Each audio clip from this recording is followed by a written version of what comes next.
Mike Stewart pregame show once again here at El Camino College. The coverage of the Moorpark College Raiders football team here on the Moorpark Raider live stream. Once again, there's Ryan Ketchum alongside Justin Borsis for you this afternoon during this game. But we mentioned Grant Farillo, but also some other players to watch out for on the offensive end of the field, wide receiver positions. We did mention the 3 wide receiver set that Justin, you talked about. Keyshawn Berry, number 1. Trevin Clark, number 13, who's actually an Oregon State commit, one of the top wide receivers in the nation according to junior college football rankings on 24/7 Sports. And number 5, Claude Coleman. Claude Coleman, he has 139 receiving yards for 9 receptions. Trevin Clark, the one that's going to Oregon State, has 16 receptions for 301 receiving yards and 2 receiving touchdowns. And Keyshawn Berry has 19 receptions, 210 yards, and 3 receiving touchdowns. How do you think this Moorpark defense will be able to fare against such a high-spirited passing offense that we're seeing out of El Camino? Well, they're going to need to play tight in terms of their corner coverage, because I believe, correct me if I'm wrong, El Camino has more size than Moorpark in terms of height and yes. weight. So they're gonna have to make up for it with speed and tactical advantage in terms of scheme and play calling today. Yes, and they will have to make up for the size. The size is definitely a huge issue, as on El Camino's roster, they have some big players. Even a guy that's 6'5", 350-pound offensive lineman, as Moorpark College is going to return the opening kickoff. Kyle Peterson took it to the 30-yard line on the near side, and it's going to be a first down and 10 for the Raiders. And one of the things we just saw that we just spoke about, that I think Moorpark can make up for in terms of their size and stuff like that, is their ability to be physical, like we saw on that tackle right there. The ability to have the speed can give you forceful hits, such as that. Number 12, Vinny Corso, is going to be the starting quarterback for the Moorpark Raiders. He played quarterback as a freshman in high school for the Westlake Warriors. He could not hit Kyle Peterson on his first pass attempt. And it seems, as we didn't know to start the game, who would start here. Corso, as you said, primarily the wide receiver here. Starting quarterback because of the depleted core. We'll have to see if they can complete some short passes, maybe some wildcat today. On a second down and 10, ball at the 30-yard line, their own 30-yard line. Trips on the left side. It's going to be a handoff straight to the middle, able to get down to about the 35 on a 5-yard carry for Archibald. And on these second and third downs, it's going to be interesting because Vinny is not a deep thrower. He doesn't have the greatest arm, so they're going to want to complete some short passes today, maybe some slant routes on these downs right here. 3rd and 5, perfect opportunity for that. Yes, a 3rd down and 5 coming up for the Moorpark Raiders. And the shotgun position for Corso. As Corso draws back, throws it towards Curtis Couliard, and it's going to be incomplete, setting up a 4th and 5. And Couliard replaces Corso as now the number 1 option at wide receiver. Now that Corso moves over to quarterback. He underthrew that pass. It looked like he may have thrown off his back foot, leading to an incompletion into the ground right there. So with the 4th down and 5, Steven Gomez, the big-legged punter for the Moorpark Raiders, is back. Currently, the Moorpark Raiders are ranked 5th in the state of California with 40.8 yards per punt. Just a booming leg for him, as Keyshawn Berry, number 1, is back to receive it. He's back at his own 20-yard line, knows the power of Gomez. Takes a little bit of a fair balance as it bounces forward, bounces back to the 25-yard line, and that's where the Warriors will start their first possession of the game. And as you said, Gomez is one of the bright spots for this Moorpark team. He is one of the best punters in the division, and he punted it a little shorter than normal right there, probably trying to give him some field position to work with. See if the defense can make up for, again, the size with speed on the edge with Drew Mathis and Ivory Jackson leading that squad. The first chance to see Grant Farillo. They have a 4 wide receiver set. Stacked on the near side, on the left side of the formation. It's going to be a fake handoff. Quick out route is thrown. It's going to be completed to the near side. That was number 84, the receiver on the play for the Warriors. Off of the out route, was able to get that reception. Gabriel Bermudez. And we talked about that 3 wide receiver core. Let's see how much they're targeted today. And that was actually one of the wide receivers that not really having too much of an impact this season as he does throw it to Barry. Keyshawn Barry on the 2nd down and 5. That's the lead wide receiver, or one of the top wide receivers for the Warriors that had the incomplete pass. And that's where Moorpark's defense may have to key in today. As you saw, there was some tight coverage over the middle, leading to that incompletion. Big 3rd down. We'll see if the quarterback can step up here and make a completion. 3rd down and 5, empty backfield set. Trips on the right side of the formation with 13:33 left in the first quarter. A quick pass is thrown to Barry. Barry just able to get the 1st down, and it seems like they will give it to him. Able to get to the sticks right there. New set of downs. A little bit of breathing here now. Let's see if they can get a drive together, maybe mixing some options or some runs to start this game for El Camino. Tavius James was there on the tackle for the Raiders, number 20, quarterback. Right at the 1st down marker. 1st and 10, ECC.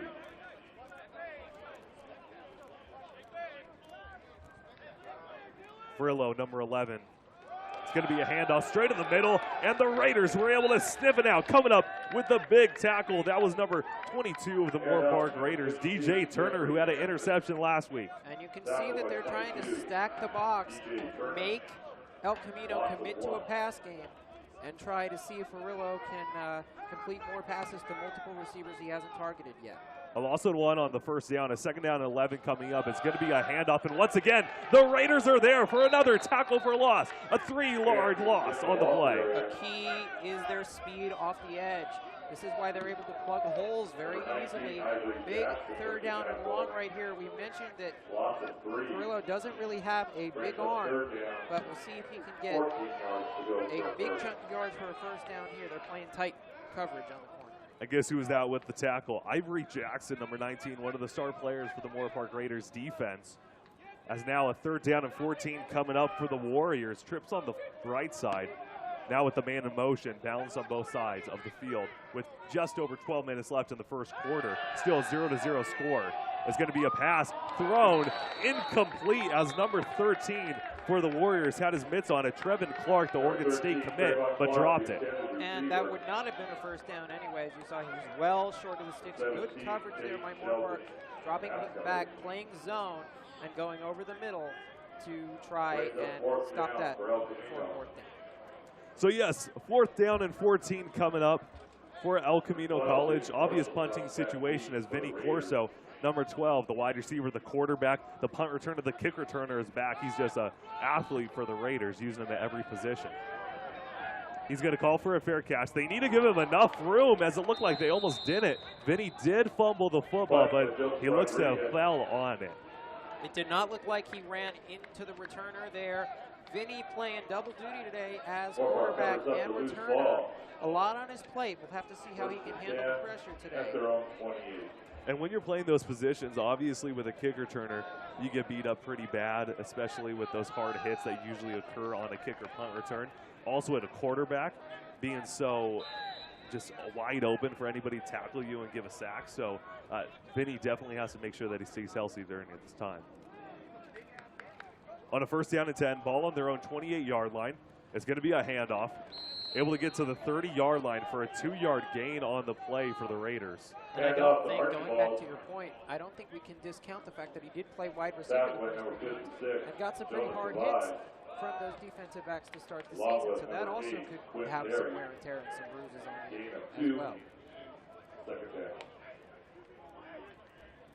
And especially the position that he was at. He was basically a slot receiver, so going across the middle, he's going to get laid out a few times as Archibald had that 2-yard carry. Now handing it off to him on a 2nd down and 8. Trying to get room on the outside. On the far side, he has some daylight in front of him. Only one more man to beat. He steps out of bounds.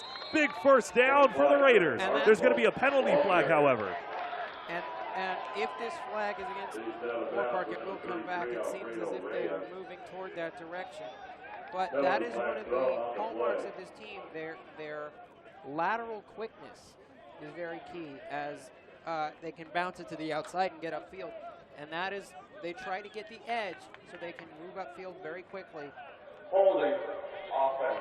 It's going to be a holding penalty against the offense, so just negating that big run. Great job by Archibald, able to get the outside, but I mean, you cannot hold in that situation. Well, and we've discussed this over the course of this season. Penalties for Moorpark has been their Achilles heel to most extent, besides their quarterback situation, which has taken a turn as well. But penalties is what causes these big runs to come back. They really need to clean it up to start this game and for the rest of this year. So now a 2nd down and 14 coming up for the Raiders. Vinny Corso rolling outside of the pocket. The pass is going to be thrown incomplete, deflected by number 8, the defender, Sean Prigent. And we discussed, even before the pregame show, that it may be possible that El Camino will stack the box and try and play the run to force Vinny to pass a lot more. He is no longer known as a quarterback. So they are trying to put the pressure on him. We'll have to see if Moorpark dons a multiple QB system to try and take some of the pressure off today. So now on the 3rd down and 14, trips on the left side of the formation. Vinny Corso is in the shotgun, trying to get outside of the pocket, and he does so. I don't know how he evaded that sack, but still able to get positive yardage on the play. And that is also one of the things that El Camino needs to account for today is the ability for Vinny to run. We know he is a wide receiver by trade, so that is why I thought that Moorpark might mix in some wildcat today, due to the fact that he can run and take direct snaps. So El Camino did a nice job of staying contained and going for the QB on the edge right there. 4th down and 9 now coming up for the Moorpark Raiders. Just above 10 minutes left in the first quarter. The score is still 0-0 right now. Moorpark still looking for their first down. Stephen Gomez, another big booming punt as Barry's able to recover it at zone 26. Makes a nice move against the defender. A penalty flag is thrown as he's brought down. Seems like the football is loose. There is a penalty flag, however, but football is loose. And they have not yet signaled who has it. Usually, Moorpark is saying they have it, and it appears they do. These flags usually mean that they are on the return team if they're thrown in that point, maybe a block in the back. We'll have to see what the marker is as the officials are getting together, but Moorpark certainly celebrating, it seems, as if they got the ball. And lucky enough for the Raiders if that does occur, if it is a holding, and it will be a holding against the return team. So that penalty is going to be declined. It was a fumble, and it was recovered by the Raiders. So Moorpark football in prime field position. And you talk about that prime field position. It is possible now that Moorpark's offense can get a little bit more breathing room, a little bit more room to work and try and become a cohesive unit with Vinny at quarterback. We don't know how long he will be in there for the season. Again, we don't know how long Corso will be out, at least this game. So we're interested to see if he can get things moving. Vinny Corso trips on the left side of the formation. Is going to be a wide receiver screen. Trying to do too much in the backfield, however. Just trying to get positive yardage. Is going to be brought down for a loss of a few on the play. That's Kyle Peterson, the receiver. And I think Peterson got a little too cute trying to make some juke moves right there. You need to start following your blockers and to start moving upfield. Positive yardage is better than no yardage and or loss. So you need to understand that as you move forward as well. A 2nd down and 12 coming up for the Raiders with 9:15 left in the first quarter of action. Still tied 0-0. Motioning outside. It's going to be a quick pass to the left side of the formation and brought down for probably just gain of nothing. Back to the line of scrimmage. And one thing I'm noticing about El Camino's defense is their lateral quickness on the edge is very apparent. They are getting to the line of scrimmage very quickly, and they're able to contain the screens, which I think is something that they may have been looking for considering Vinny's skill set.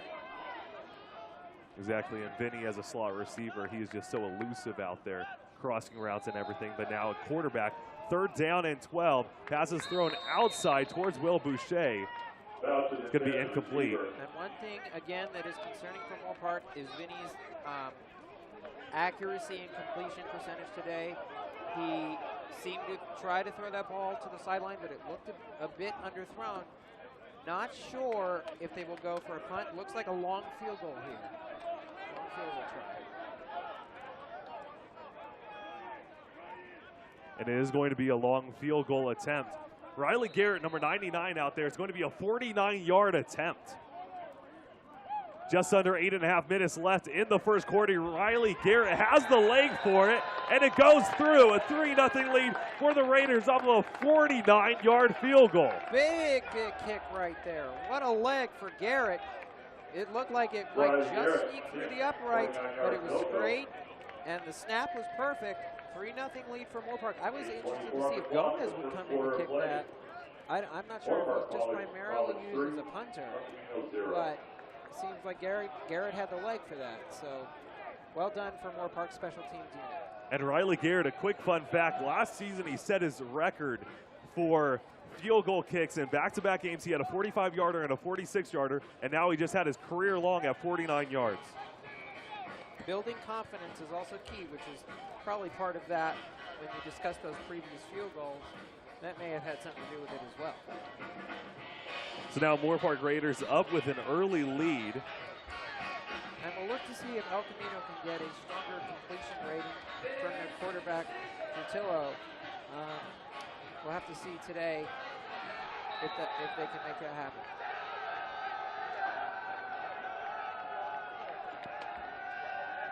So now Moorpark Raiders lining up for the kickoff. Hayes Mokshian is out for the kick.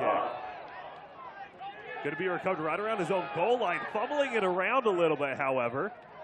Able to bring it outside his own end zone, past the 20-yard line. That's number 7, Aaron McGee. And McGee is very lucky to even get to about the 25 on that. He had trouble controlling the return, and he's very lucky not to be stopped behind the 20, let alone fumbled the football back to the Raiders in this case. So now here it comes with 8:16 left in the first quarter. The Warriors are back out. Frillo, not too much success in this game, as Warriors not known for their rushing attack. They're going to have to get their passing game up to par, as they are going to get it handed off. Run it right down the middle. It's going to be stopped once again. Ivory Jackson with the tackle. Great tackle by Ivory. We talked about the quickness. That is one thing that El Camino, if they cannot get their running game going, he said the passing game needs to show up today due to the fact that I think that Moorpark's run game defense is very strong. So they need to be able to start getting their passing game on attack here. Maybe throw some screens, try for some deep balls to start. 2nd down and 12 coming up, ball on their own 20-yard line. Moorpark jumps ahead quick as the pass is thrown to the near side. Is going to be completed for a first down for number 13, Trevin Clark. It does look like the flag will be against the Raiders. It looked like possibly encroachment on size right there. He jumped early, free play, and that is exactly what we just discussed in terms of throwing it to the sideline. So it'll be offsides against the defense, against the Moorpark Raiders. Obviously an automatic first down after that pass. So it's going to be setting up a first down and 10 for the Warriors. Ball is going to be placed at the 40-yard line, their own 40-yard line. A handoff, trips on the right side of the formation, and the Raiders are able to stop it right away. And again, the quickness on display there. Plugged the gap, had nowhere to run. The blocking on the offensive line, I don't think that gets talked about enough, because we talk about the running backs in their vision, but it's caused by an offensive line that can create those gaps for you. So if you're El Camino, you want to start getting some good blocking, open up holes for the run game. This number 25, Raymond Graham. A fullback is in. Fake handoff, pass. It's sniffed out by the Warriors with Gianni DiOrienzo. Great coverage. And I believe we need the Raiders in that sense. As we go forward, that almost looked like a lateral. But it seems like the Moorpark Raiders are very aware of the screen passes and lateral passes that are coming their way. They are jumping on those routes before they can even begin to develop. Stacked receivers on both sides of the field. A 3rd down and 10 coming up for the Warriors. Passing it deep down the field on the near side. It's overthrown as there's a penalty flag thrown out on the field. And it looked again like Moorpark jumped early. It looks like a 5-yard penalty that will go against Moorpark, and will give another free shot for El Camino to pick up this first down. And it will be an offsides against the Moorpark Raiders. So now it is, what would you say, 3rd down and 5? Yes, it's going to be 3rd down and 5. a 3rd down and 5 coming up for the Warriors. Look for a slant over the middle by El Camino here. Or maybe even a bubble screen or screen pass to the sideline. Yeah, quick pass concept is probably what they're going to run right now with trips on the right side of the formation. With just under 7 minutes left in the first quarter. 3-0 lead for the Raiders. Drew Mathis bringing the pressure. There's going to be penalty flags thrown. I think I saw a hold by the offense. Correct. It did look like a hold on Mathis there. They will have to again replay this, well, unless they choose to decline it. Penalty flag thrown. But Drew Mathis, just a great athlete. He actually just got his second offer of the season, at least official offer, for University of Illinois. And one of the reasons that some football players to me would come to junior college, one is maybe it's easier to get recognized by schools, but the other thing is playing time. I think one of the biggest cases, and maybe I might be wrong in this, but Ivory Jackson came here from Texas Tech, which is a Division I school. And to me, one of the possibilities, and I'm not saying this is true or not, this is just a thought, it could be because of playing time, which is a big key for why athletes come to junior colleges, to get those reps. Kyle Peterson with a fair catch around the 20-yard line, but yeah, the biggest reason why athletes come here to junior college is because they didn't get the exact Division I offers that they wanted in the high school. They're not getting the playing time at the Division I college that they wanted, or they just want another opportunity to try to get that big-time offer that they wanted in high school. And obviously with some of these guys, they're improving so much. Drew Mathis, Ivory Jackson, just to name a few, they're going to be getting some big offers soon. And then when they transfer, it gives them an opportunity to have more playing time. So first down and 10 for the Raiders, making a big move. Archibald getting a first down and more, dragging defenders past the 45-yard line. And that is a powerful run, one that I'm not sure I've seen this year out of the running back core. They are more known for their lateral quickness up the sideline. They just took defenders with them to the 50, or about the 50, a little shorter than that. And they are almost in El Camino's territory here. So now with the first down and 10, ball's played to the 47-yard line off of the big rush by Archibald, breaking one tackle, thrown out a stiff arm. A penalty flag is thrown, however. It looks like this will be coming back, maybe a hold on the offense. He was able to bust to the line very quickly. 10-yard penalty. It is going to be against Moorpark, 10-yard penalty off the hold.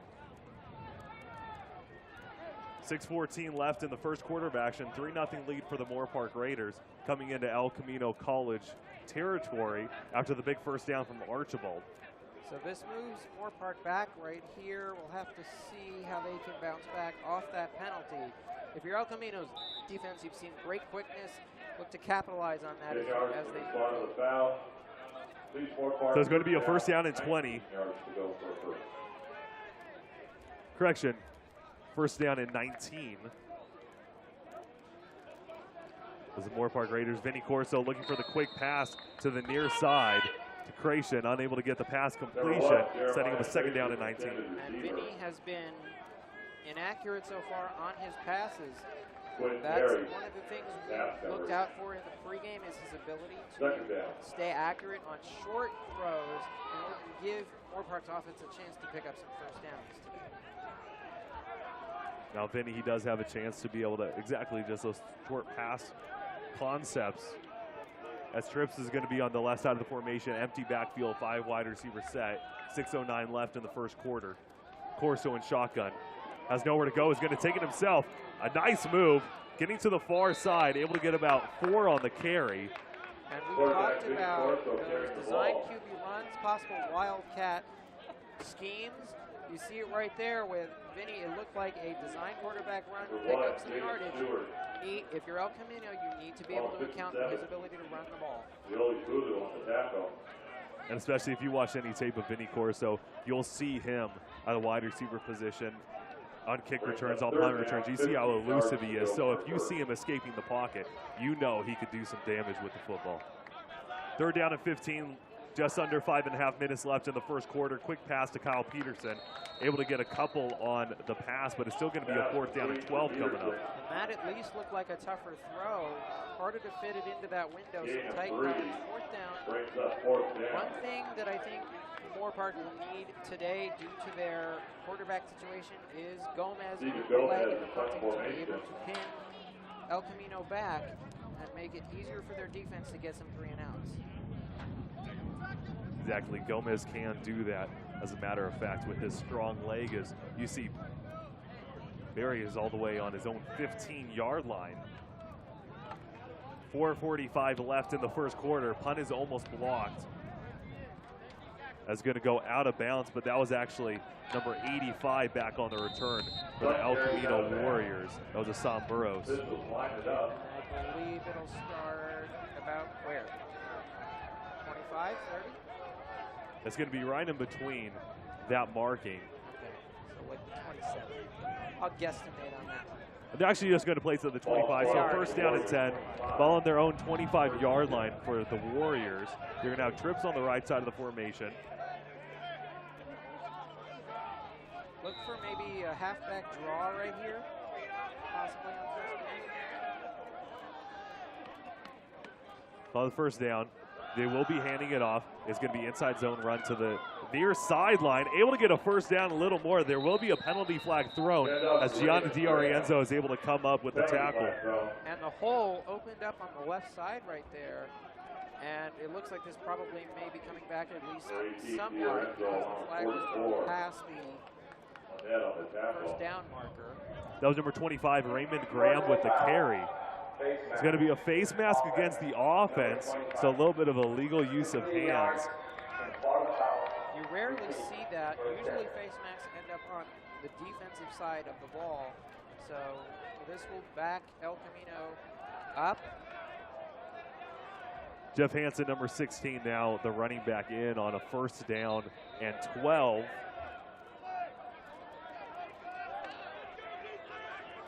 So yes, it will back them up. It's about a 15-yard penalty off the face mask. 4.5 minutes left in the first quarter of action. Still a 3-0 lead for the Raiders over the Warriors. As usual formation we've seen out of El Camino once again. One thing that I like to see out of number 25, Raymond Graham, was his patience. He saw that his lead blocker was in front of him, and he was able to use him to be able to get that first down. And that's what we talked about. No need to make yourself a hero. Exactly. It's going to be handing it off to the far side. Coming up with the big tackle. There's a penalty flag thrown and a helmet on the ground. It looked like another face mask or possibly a horse collar. Penalty flag thrown. I thought I saw a mask that looked like it got turned. I could be wrong. Now we'll see what the marker might be. Personal foul. So it'll be a personal foul. Yeah, you mentioned a horse collar tackle by the Raiders, so it's going to be automatic first down for El Camino. And if you're the Raiders, that is a bit demoralizing for your defense because you get a penalty, you get a bit of a gift to back El Camino's offense up, and you give it right back and then some to the 36, 37-yard line here. And it sort of, you need to get that energy going again. So it's going to be a first down and 10 for the Warriors. Ball on their own 38-yard line. Farilla looking to the outside on the near side. No good on the out route by the running back. That was number 16, Jeff Hansen, the intended receiver. And if El Camino wants to have success today against this Moorpark defense, they're going to need to complete some of these short lateral passes to the sideline as well as some slants over the middle. We talked about some struggles with the completion percentage with the quarterback today, and let's see if they can mix in some runs to try and take some pressure off. Second down and 10 coming up for El Camino. Is going to be a handoff. Going straight to the middle. Another helmet is on the ground as able to get past the 45-yard line. That's number 6 on the carry, Sean Davenport. Number 19, one flag. Good runs we've seen today that hasn't been called back by a flag. Good bust up the middle, good power run, and a hole from the offensive line that opened up. It's going to be a penalty flag thrown. Looks like a false start. It should be a false start against the offense. As El Camino was set up with second down and 2, and it will be a false start. Number 76, 5-yard penalty. And usually a big way to get some of this yardage back, a lot of coaches like to throw screen passes because it either gets you close to the sticks or gains the yardage you've lost back to be able to reset your offense. So it's going to be a second down and 7 now for El Camino. 4 minutes left in the first quarter. Sean Davenport, number 6, is the running back in right now. Number 13, Trevin Clark, the Oregon State commit, spread out wide on the bottom of your screen on the left side of the formation on the near sideline.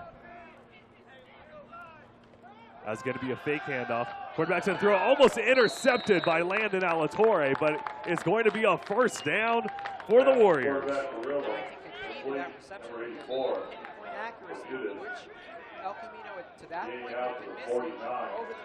Fit it right into the window of the receiver. Completion on a slant. So they can build off of that. Gabriel Bermudez was there on the reception, now with a first down and 10. And the Raiders were able to swallow him up right there. Ivory Jackson, Valawaga as well, were able to come up with the tackle. And it looked like multiple Raiders right there was able to jump the snap, time the snap. 44 on the tackle. Create the tackle. Loss of 5. Second down. It's going to be a loss of 5 on the tackle for losses. Second down and 15 coming up for the Warriors. Trips on the right side of the formation with just about 3 minutes left in the first quarter of action. Still a 3-0 lead for Moorpark. Substitution infraction. Defense. 12 players on the field in formation. 5-yard penalty. Remains first down. So basically just erase the tackle for loss and take a down off, and now we have second down and 10. Rarely is it seen a substitution infraction. Maybe some miscommunication between the coaching staff and the players on the field about who they wanted in there and who should come out. But that Correction. Second action. So yes, everything's all settled. It will be a second down and 10. Just about 3 minutes left in the quarter and counting. Same formation we've seen out of the Warriors tonight. It's going to be a pass to the near side. Able to get that reception about 2 yards shy of the first down marker. That's Trevin Clark. one thing that does that many people may not notice is it creates a very Tackle manageable for 17. Nate Shelton. Long Mason. Young. E.R. Info. in that case. There's going to be a fumble on the play off of the third down. It's going to be recovered by the Raiders, taking it back to the house, to the 20, to the 10. Only one man to beat. Is going to be a touchdown for the Raiders. Raiders capitalizing on a big turnover by a team that struggled with their run game all day long, and the opportunity comes knocking for this defense right there.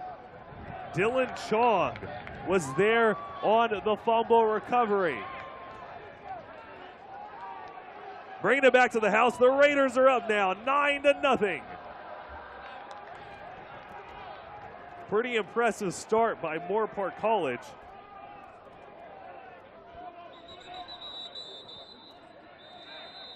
They're just trying to get everything situated. The down markers were actually not in the correct position. As Moorpark College starting off with an early lead. They had a 3-0 lead against Saddleback, but Saddleback scored 41 unanswered points. And now Moorpark starting with a 3-0 lead, but making sure to capitalize on it, on getting their first touchdown of the game. It's a defensive touchdown. Riley Garrett is there, who knocked down the 49-yard field goal attempt earlier on in the contest, able to get the extra point. So it's a 10-0 lead for the Moorpark Raiders. As I said, big score right there for Moorpark. It is a big deal for this defense to be able to capitalize on those points, considering the struggles that the offense has had this season. Big touchdown, maybe a momentum builder for Moorpark in this game.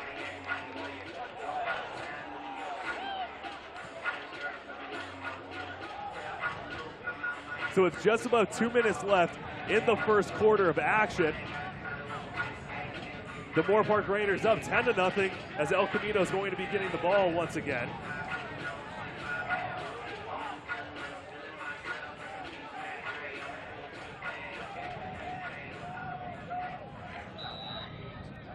One, Aguero will kick off.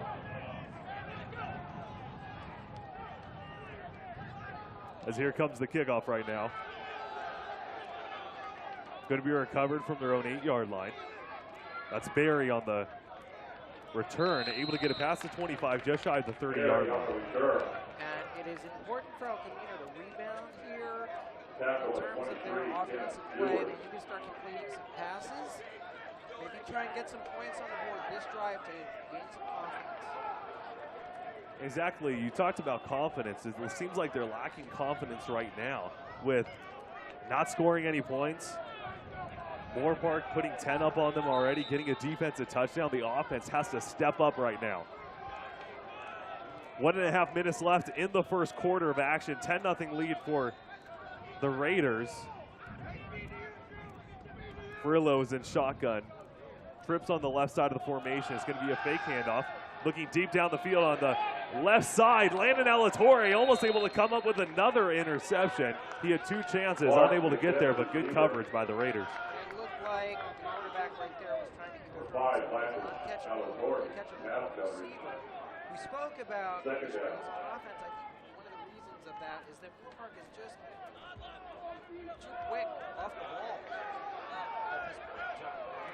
Just beating him on the snap physically with the speed. So we'll have to see if El Camino can counteract that with their receivers. So now on a 2nd down and 10.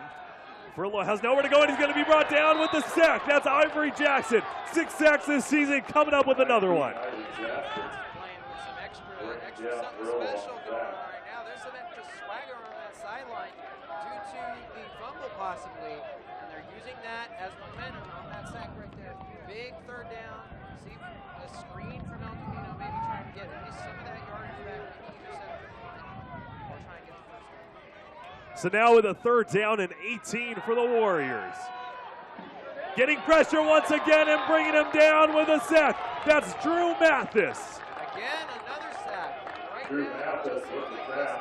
Moorpark defense is completely locked in to whatever their scheme is, and El Camino cannot figure out a way to stop them. Whatever they're trying, it is just not working. Exactly. Everything that the Warriors are doing, at least as of right now, everything that the Raiders are doing right now, the Warriors just cannot pick up on it. That's going to be obvious punting situation on the 4th down and 23. It's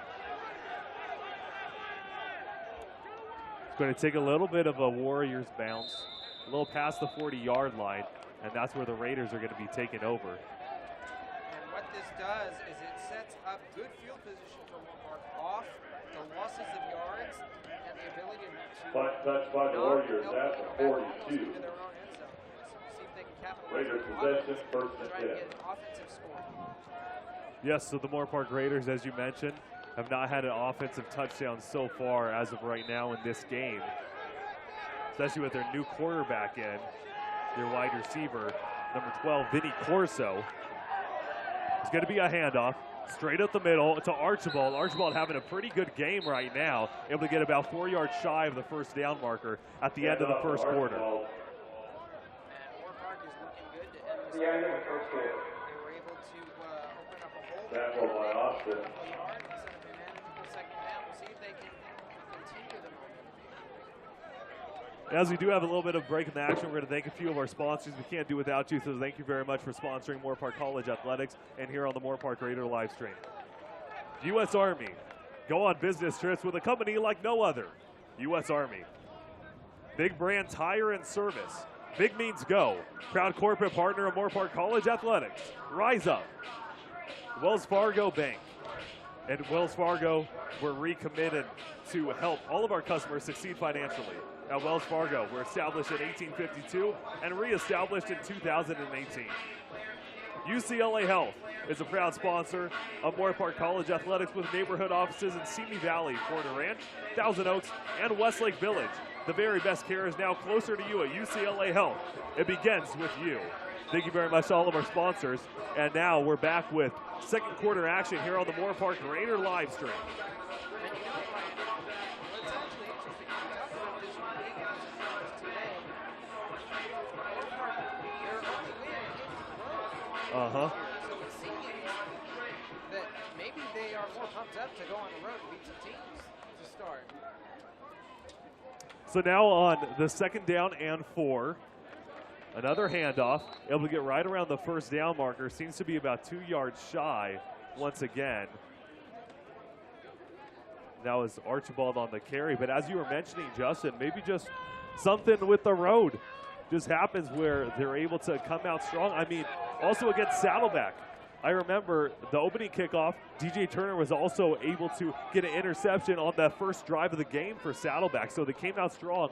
But right now, Moorpark came out strong, and we're able to continue that strength as Vinny Corso rolls outside of the pocket on the fake handoff, unable to get it to Couliard. And nothing there, so you have to throw it away. As you stated, again about the road, maybe they feel like there's less pressure to lose. I Brings up third it's down. awful to speculate, and I'm certainly not trying to. But Correction, fourth down. when you look at the home 2 yards to go. record as opposed to the road record, there's glaring differences, especially with the energy and play of this defense. Again, thus far. Now on a 4th down and 2, Vinny Corso also acting as a punter right now. Trying to go for a fake play, trying to get El Camino off guard as they're going to pin it at the 25. He can do it all, it seems. Vinny's basically been asked to do a lot today, and he's doing the best he can. You know, I can't. You can't expect anybody to be perfect, but when you're thrust into this situation, it's very difficult to not only maintain your composure but to play well in this case. So I commend him for just being thrown into the fire and doing the best he can with what he's got. Exactly, and he's doing pretty decent. Obviously not getting first downs or anything, but not throwing an interception as of yet, not getting any turnovers, as going to be a 1st down and 10, a handoff, only able to get back to the original line of scrimmage with 14 minutes left in the first half.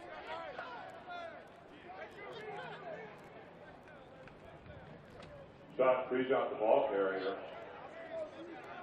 No gain. 2nd down. Now coming up with a 2nd down and 10.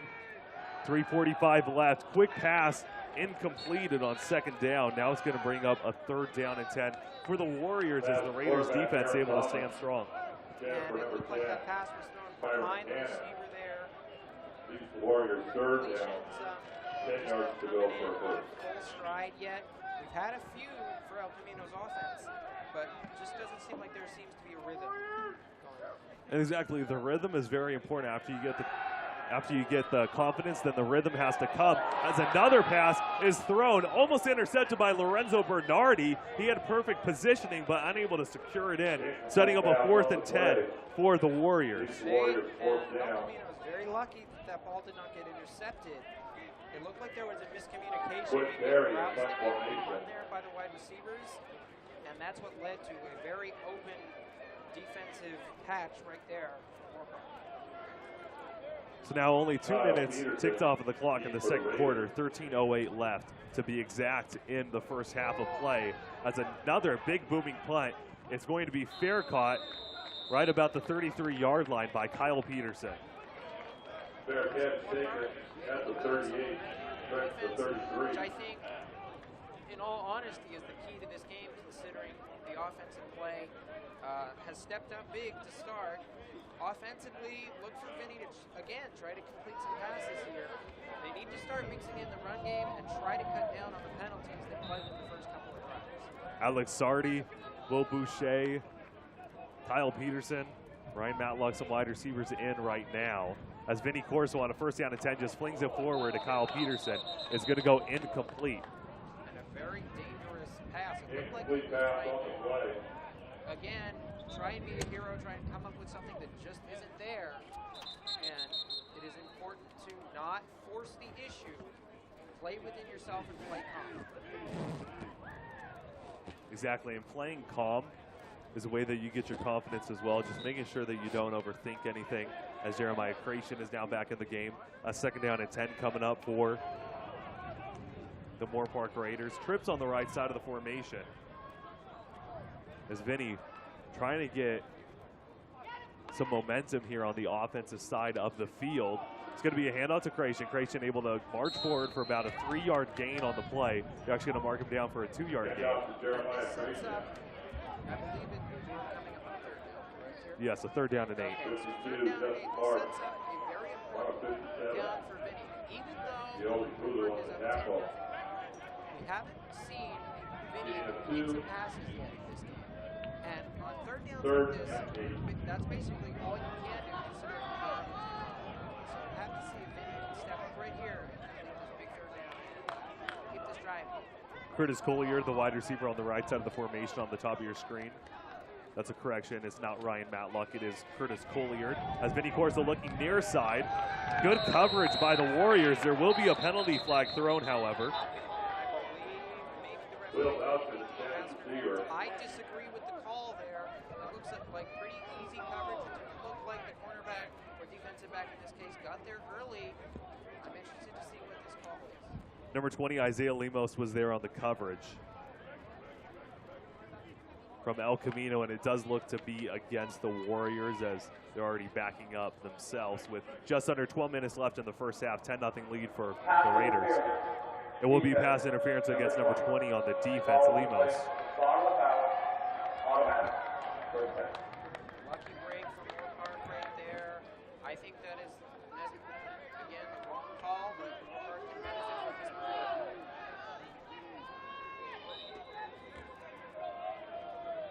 play. So now on a 1st down and 10 coming up for Moorpark. Off of that, it's going to be a quick pass to Kyle Peterson. Kyle Peterson able to get the reception, brings it all the way down to 2 yards shy of the 1st down marker, so an 8-yard gain. So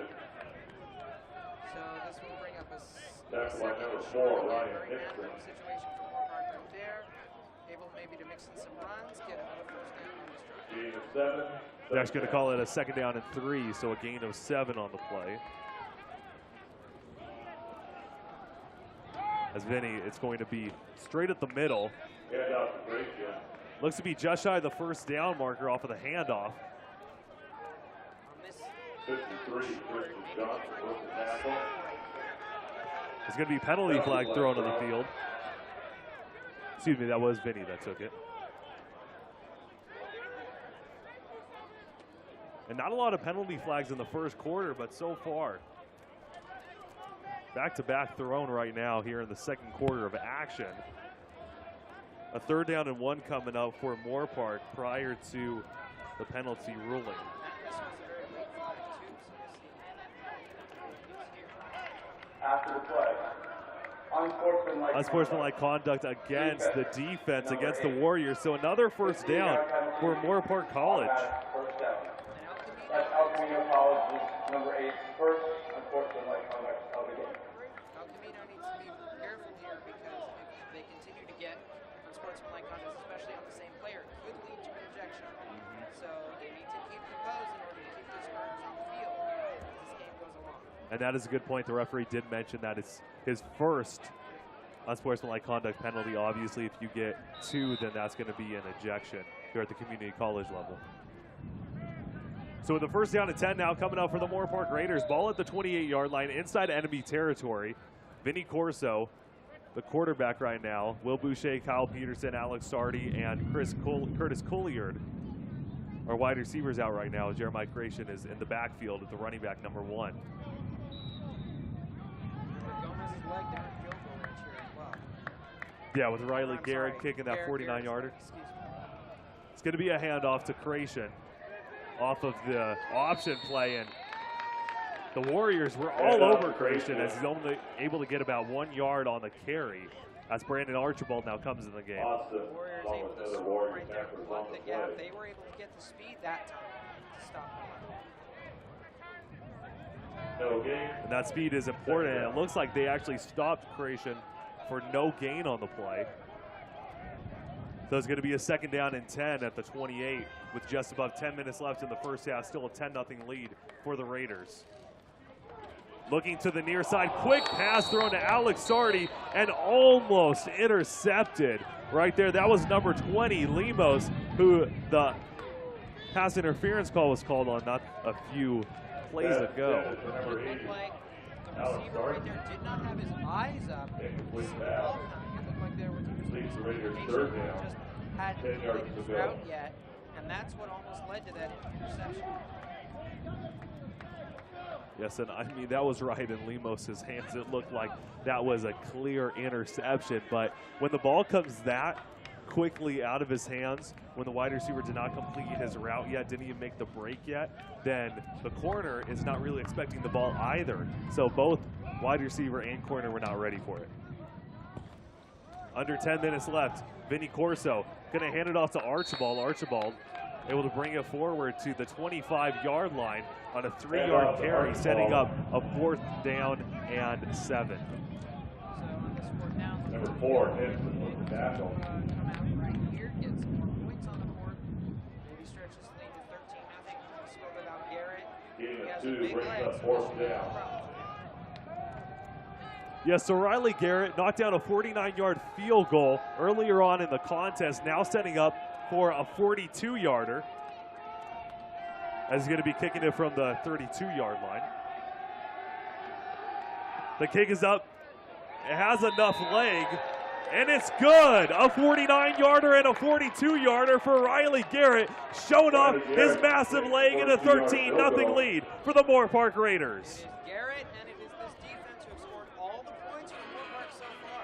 He has clearly been a star at this point. An incredible play out of him. We saw Hayes Mokshian earlier on in the season. Had a pretty good start to the season, but then later on was struggling a little bit against Glendale. Riley Garrett, the veteran, pops into the game last week, is able to knock down a 33-yard field goal attempt, and now comes in this week, knocks down a 49-yarder and a 42-yarder. It seems like they got their guy back. And we saw Garrett in some spots in the first few games of the season. It seems Number 1, he's on Jerry. I'm not Along sure with 7, Eric Lee. He's the Warriors. So now after that field goal, with just above 9 minutes left in the first half, Raiders having a 13-0 lead, finding themselves in a pretty great spot at the start of this game, and now found themselves in this spot so far this season, as it was a come-from-behind victory against Glendale.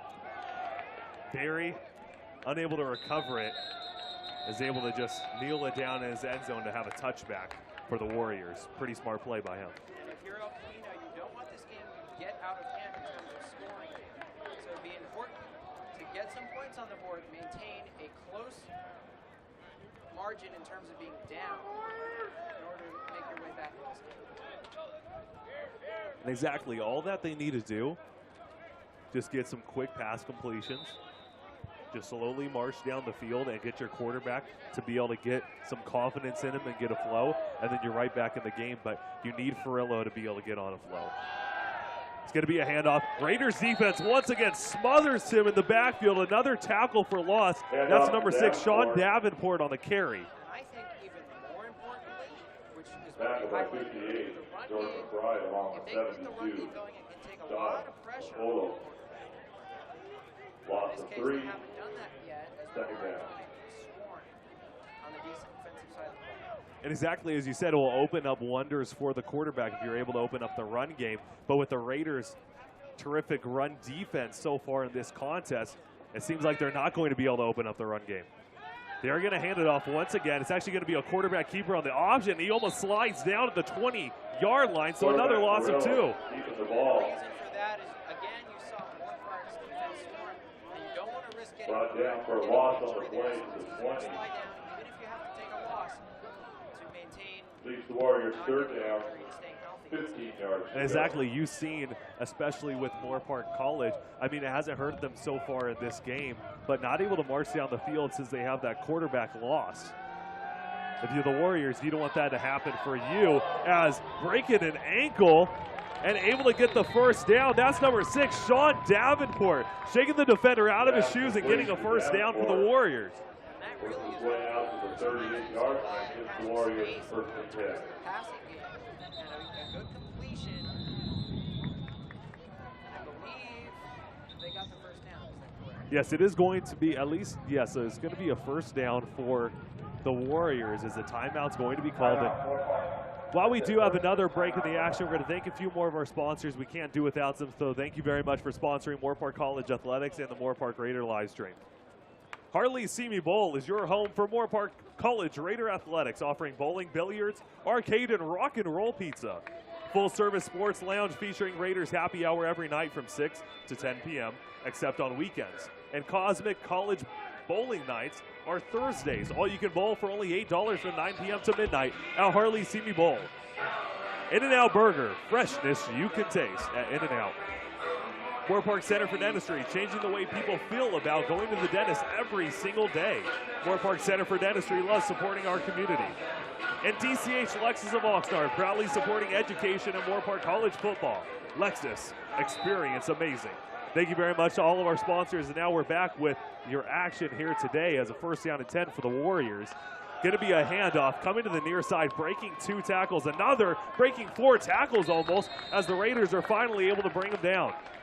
Great way of picking up some yards. They're really the first solid run we've seen. Davenport, the ball carrier. They got there in time, but a great elusive run there for our community. Landon Alatorre and Drew Mathis had to come in to be able to get the tackle. A second down and 2 now coming off of the 8-yard gain by Davenport.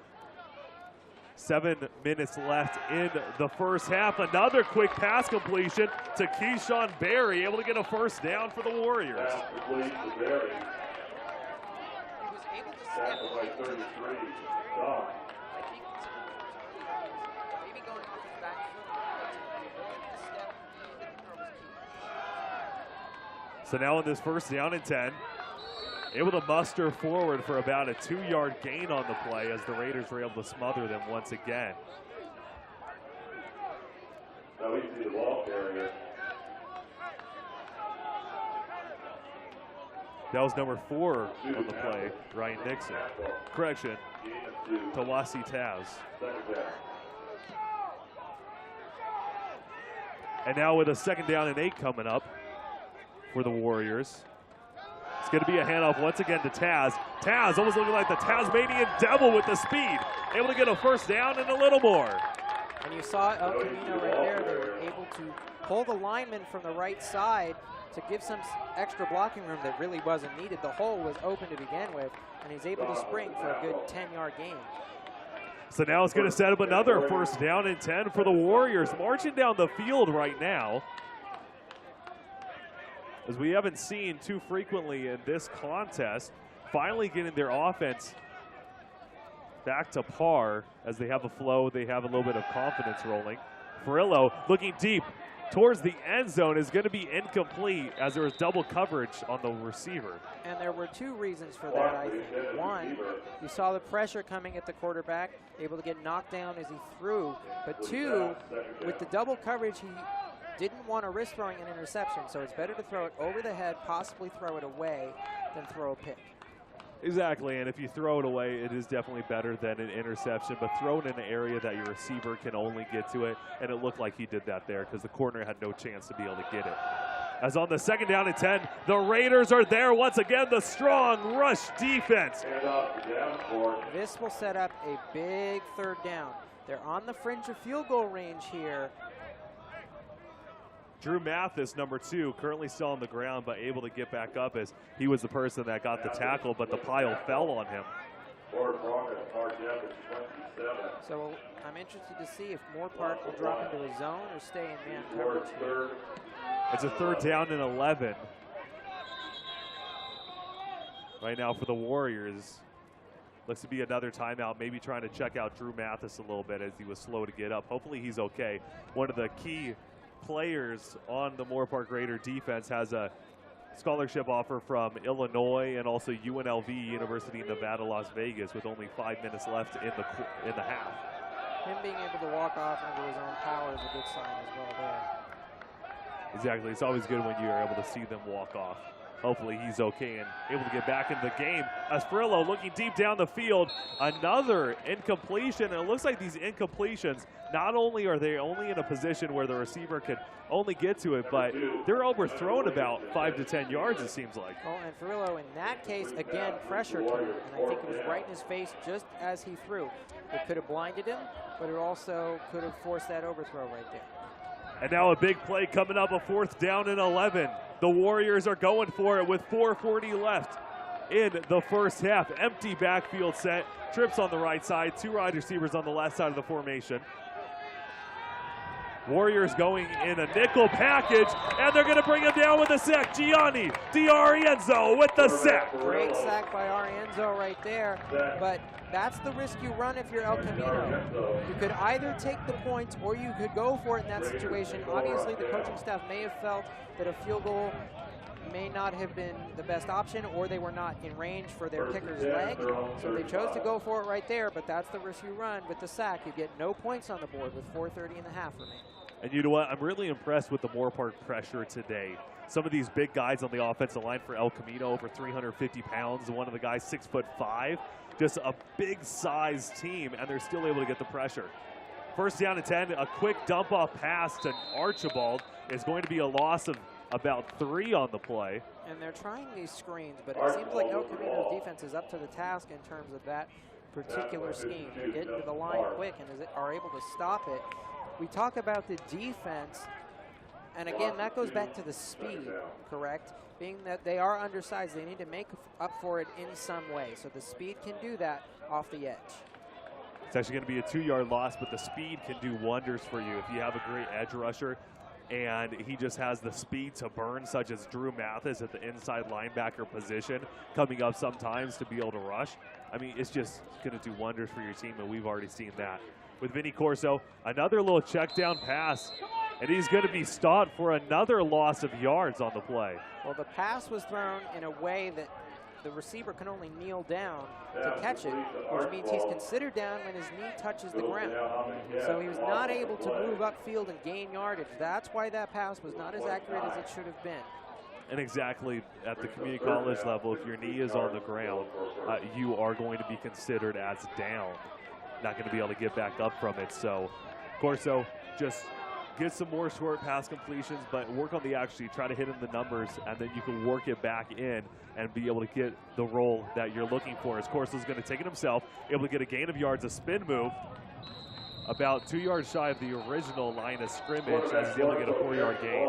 And the whole point of that coverage scheme for El Camino is to, one, keep the QB contained, but two, not to rush too many to give up open space downfield whilst being able to keep it in 4th down territory. It seems like El Camino thinks that they were able to strip the ball in a turnover. Going to wait for the original rolling. They're saying that he was stopped, so obviously with no forward momentum, they were able to call the play dead, and after El Camino was able to strip the football, he was already called down. And that will set up a punt here for Moorpark. Gomez, great leg. See if he can pin him back inside the 30. There's going to be a timeout by El Camino as we have just under 3 minutes left in the first half of action. A 13-0 lead for the Moorpark Raiders as they're going to be faced with a 4th down and 12. But while we do have a few moments, a little bit of break in the action, we're going to thank a few more of our sponsors once again. PennyMac, let us tackle all your mortgage needs at PennyMac, the lender you can call home. International Brotherhood of Electrical Workers. Southern California Life, powered for 125 years. IBEW Local 47 is a proud supporter of Moorpark College Raiders. DCH Auto Group, delivering customer happiness. Corner Bakery Cafe at the CB Town Center, proud to support the Moorpark College football for breakfast, lunch, dinner, and catering. Mercedes-Benz of Thousand Oaks, as a member of the Silver Star Automotive Group, Mercedes-Benz of Thousand Oaks has proudly served Moorpark and the surrounding area since 1982. Nationwide, our hearts belong to the Raiders. Putting the needs of local communities first isn't just key to our success, it's at the heart of everything we do. Let's talk today with Bill Saunders. Go Raiders for Nationwide. Thank you very much to all of our sponsors. We're now back to the action. Once again, just under 3 minutes left in the first half of action. 13-0 lead for the Raiders as they're faced with a 4th down and 12. Obvious punting situation at their own 28-yard line.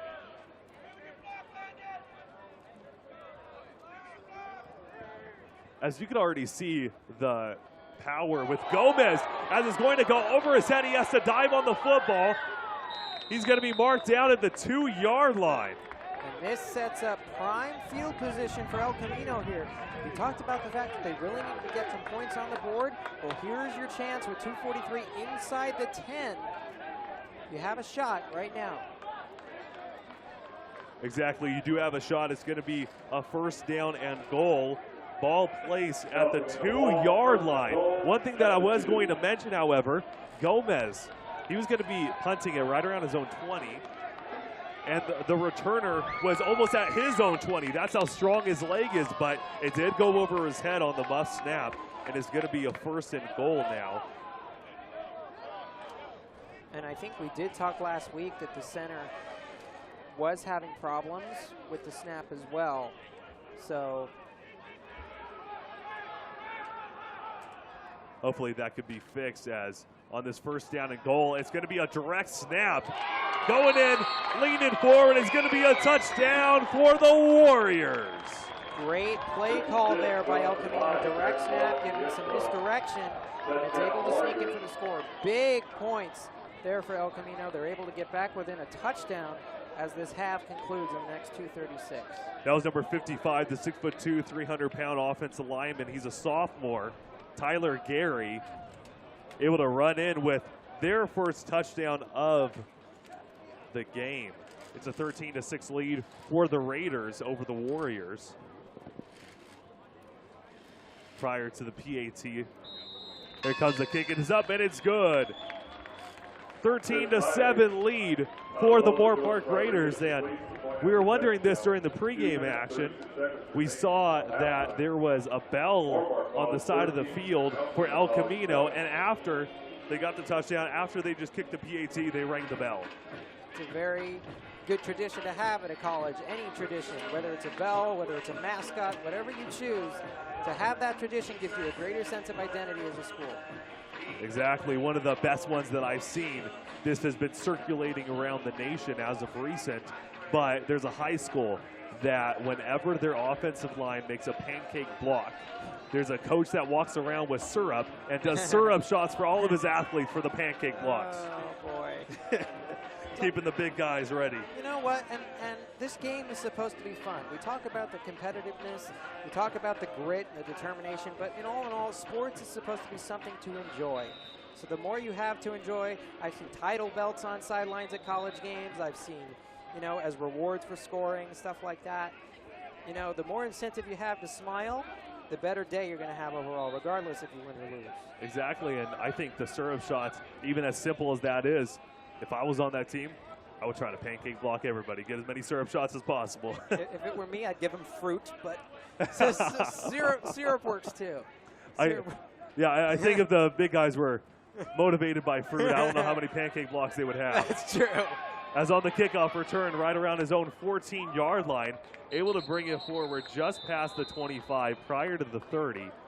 And as we move along, 2:25 and counting, we're about to go into what's called the 2-minute offense, which is where you go a little bit more up-tempo. You try to work it down the field, try and get at least into field goal range to score some points. With Vinny Corso at QB, this could be a little bit more challenging. I'm not sure if they worked on this in practice or not with him, but it's interesting to see if he can complete some short passes here on this drive. Exactly, and that was Alex Sarti.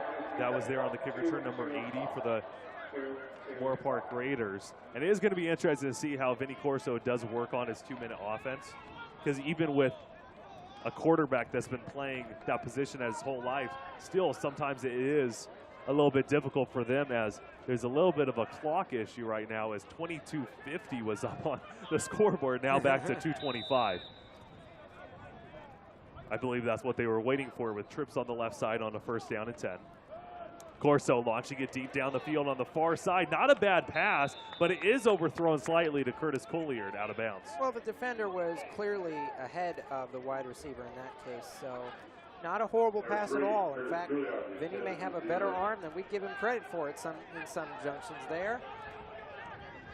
Yeah, and he is showing that he is one of those athletes, one of those guys on the team. He's tough, too. He's been taking some shots over the course of this year, and he's stuck hard and stuck well into that offense right there. And he is a tough guy. He said he packed on 15 pounds of muscle over the summer, and he looks like it. As on the 2nd down and 10, pass is thrown to the far side. It is going to be completed. Colliard able to get the reception, now bringing up a 3rd and short. And you don't necessarily need to go to the sideline in this case. You have plenty of time to work it down the field. Moorpark, it appears, has two timeouts. Yes, 2 timeouts here. So it's still plenty of time with 2 timeouts to go down the field and get some points. Yeah, so with a 13-7 lead for the Moorpark Raiders right now, Vinny Corso getting a pass completion on this drive, marching the Raiders forward slightly. The 3rd and 4, the ball's going to be actually a 3rd down and 3. Ball's going to be placed at their own 37-yard line as Vinny Corso is going to take the hit. Pass completed on the crossing route to Kyle Peterson. Almost broke it loose, but still able to get the 1st down. That was a big tackle by El Camino. Had it been broken loose, that could have been a touchdown. A big open field tackle, even if it's a 1st down, stopping the touchdown is way more important in this case. So now the 1st down and 10 for the Moorpark Raiders. Vinny Corso getting 2 back-to-back pass completions.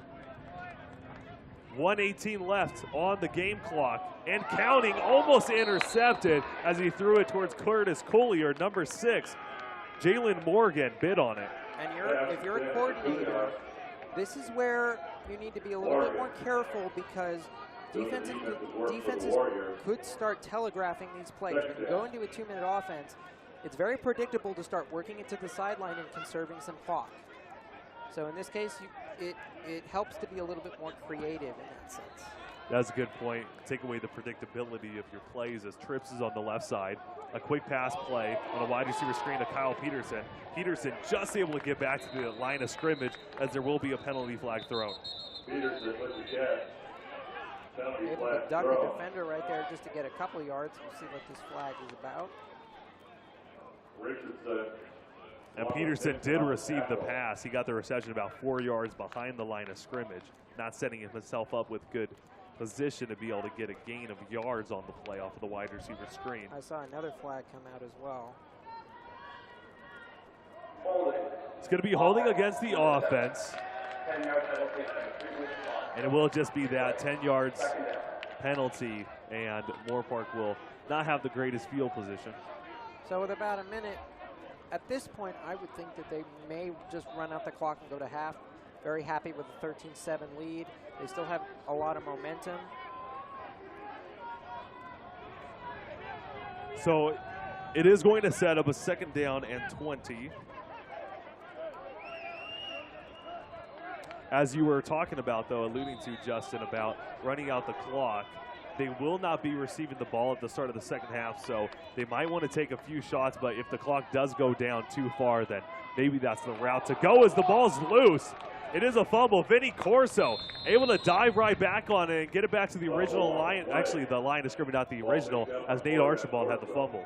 Almost a disaster for Moorpark right there. The last thing that Moorpark would want to do is fumble the ball, not only inside of 2 minutes, but in their own territory inside of 2 minutes. So a very fortunate bounce back into Corso's hands, and he's able to salvage some yardage, at least a little bit right there. 30 seconds left and counting in the 1st half. Seems like they're not going to be going for a score on this drive. Just running out some clock as 20 seconds is now left and counting. Nate Archibald, number 25, is the running back in right now, as number 81, one of the receivers we don't see too often for the Raiders, is actually in. Another flag, or? They are going to be calling a timeout instead. And as we do have a little bit of a break in the action right now, we're going to thank a few more of our sponsors. Matera Design Consultant. For all of your design, layout, and production needs, contact Vince Matera at vmatera@earthling.net. Matera Design and Consultant. Los Robles Health System. 50 years of compassionate care. For more information, please call 877-888-5746 or visit losrobleshospital.com. Moorpark Country Club. Make a trip to Moorpark Country Club. While you're here, be sure to try our Sunday brunch at the Moorpark Country Club.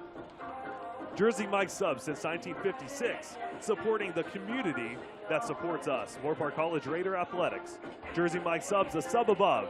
Visit them at 1197, that's 1197 East Los Angeles Avenue in Simi Valley, and say hi to Rich Vitolo. And now we're back with the action. Just about 11 seconds left in the 1st half, and the Raiders are faced with a 3rd down and 20.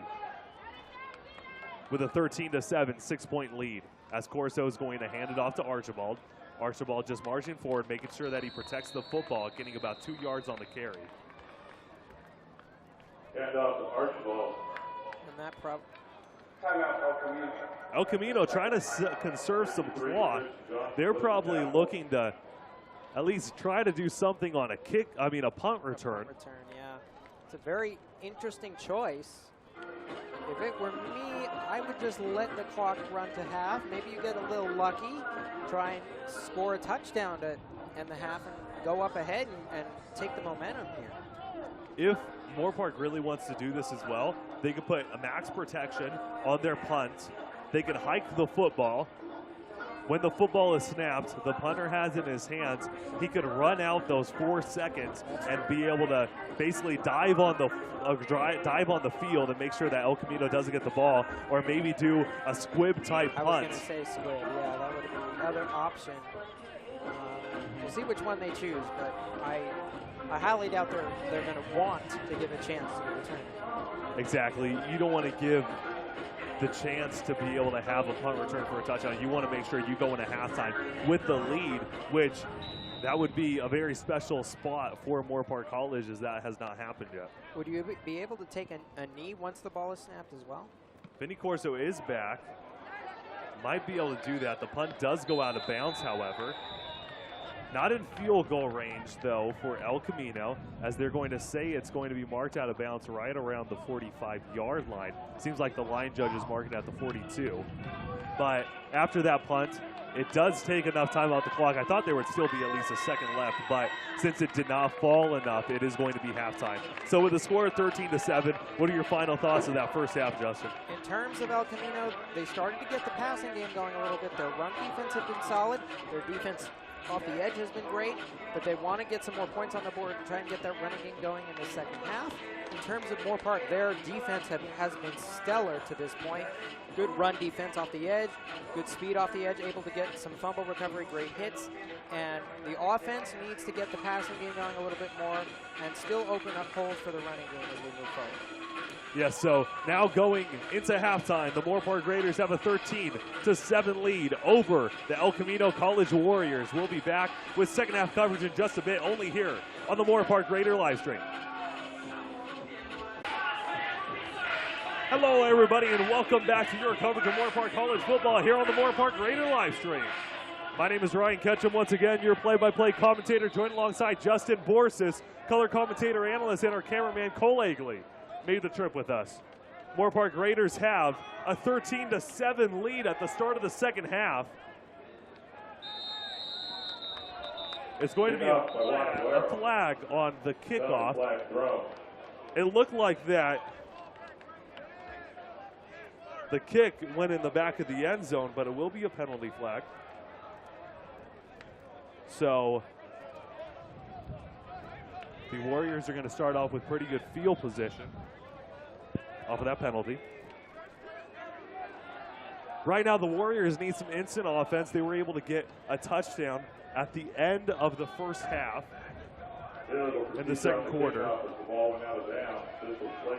The Moorpark Raiders were unable to stop them, but great play so far by the Moorpark Raider defense, able to step up big time to be able to have this lead and take it into halftime. But now on the first down and 10, it's going to be a handoff, and the Raiders defense is right there once again. Handoff to Davenport. Davenport had the carry, and the Raiders were all over him.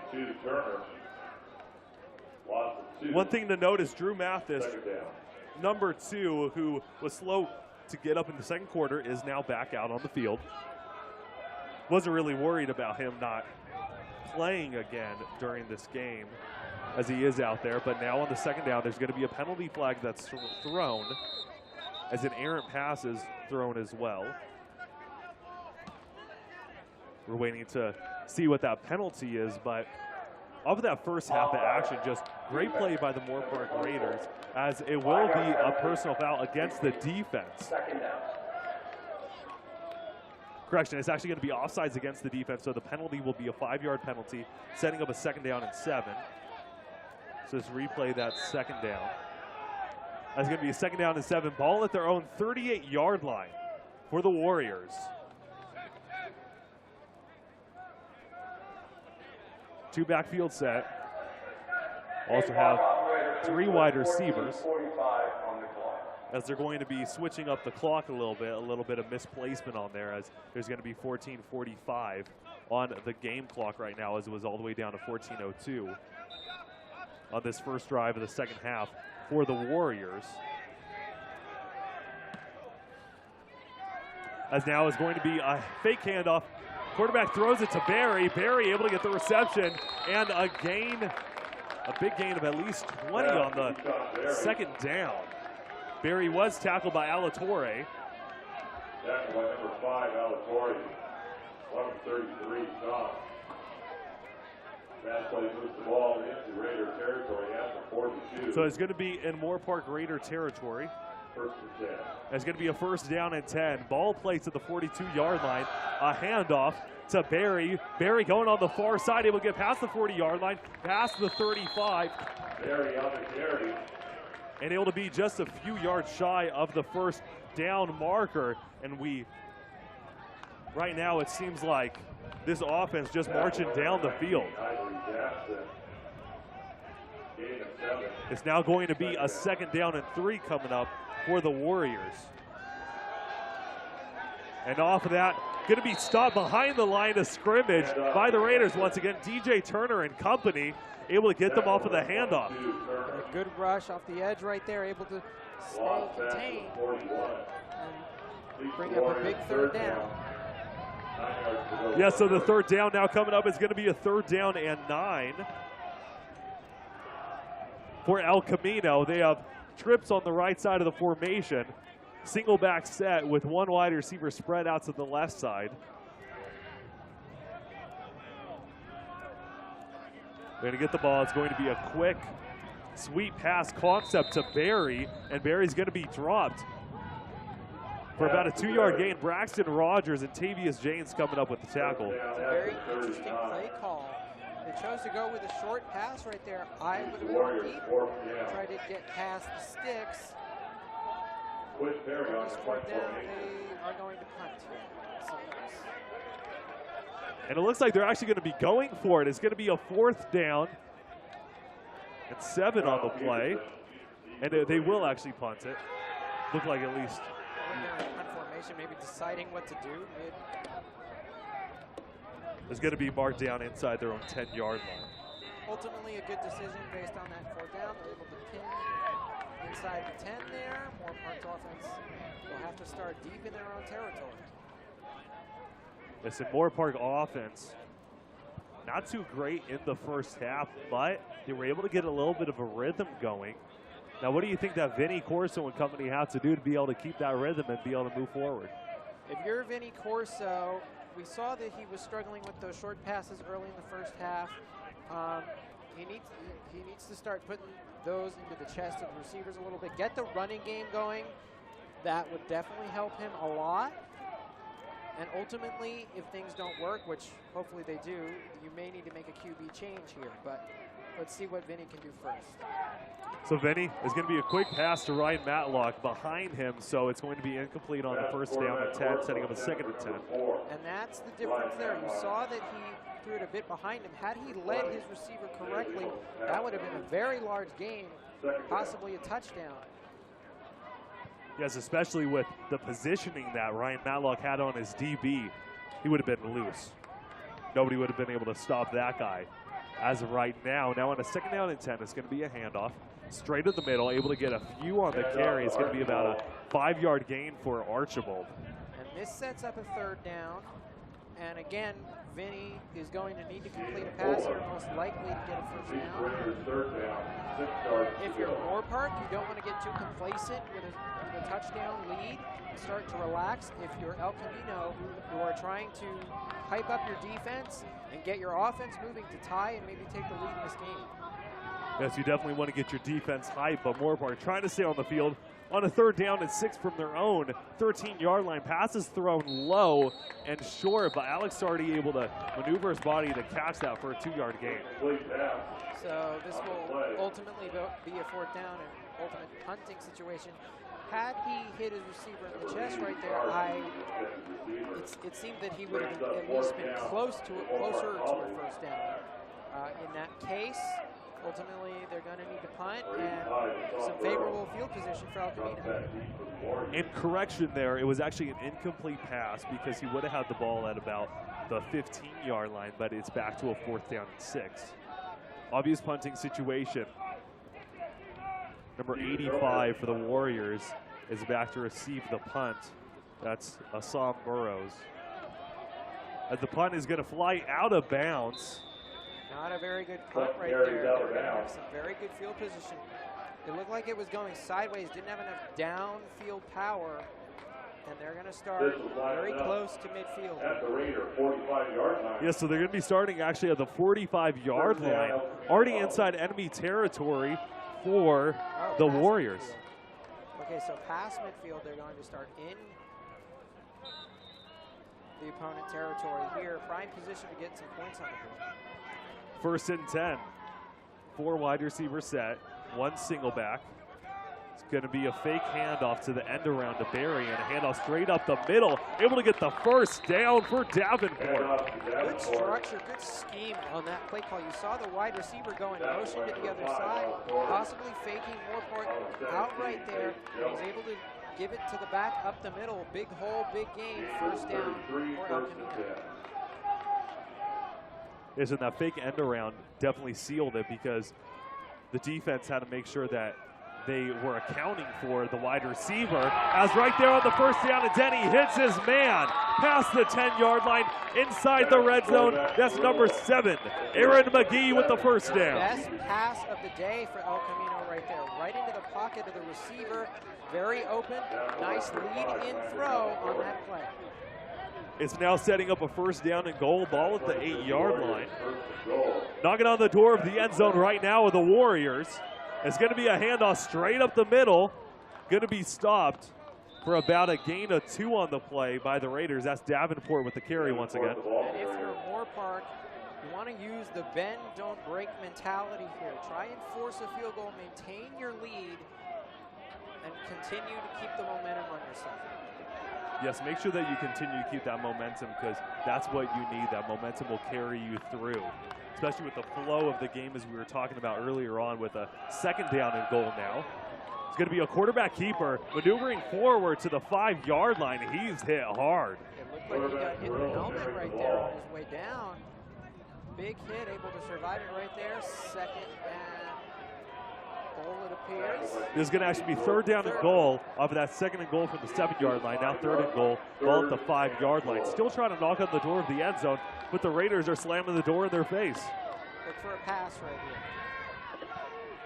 Trips on the left side of the formation, almost catching Moorpark off sides with the hard count. Moorpark looks to be bringing pressure.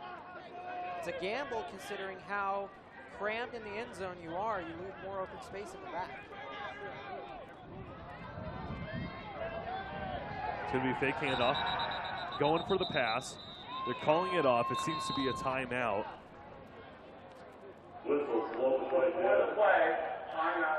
And they are going to be calling a timeout for El Camino. So while we do have a little bit of a break in the action as of right now, we're going to thank a few more of our sponsors. Obviously, we can't do without our sponsors, so thank you very much for sponsoring Moorpark College Athletics and here at the Moorpark Raider live stream. Jan's Marketplace. Cheers to a successful season, proudly supporting Moorpark College Athletics. Visit us on Facebook or at jansmarketplace.net for upcoming events and money-saving opportunities.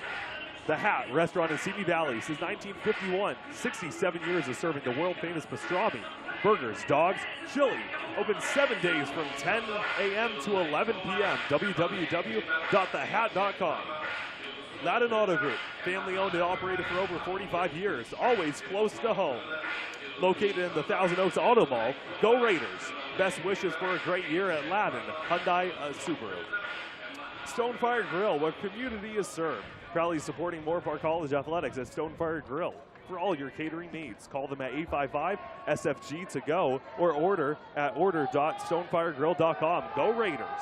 We're now back to the action right now as the Warriors are faced with a 3rd down and goal at the 5-yard line. Empty backfield set, 5 wide receivers. Trips on the left side of the formation.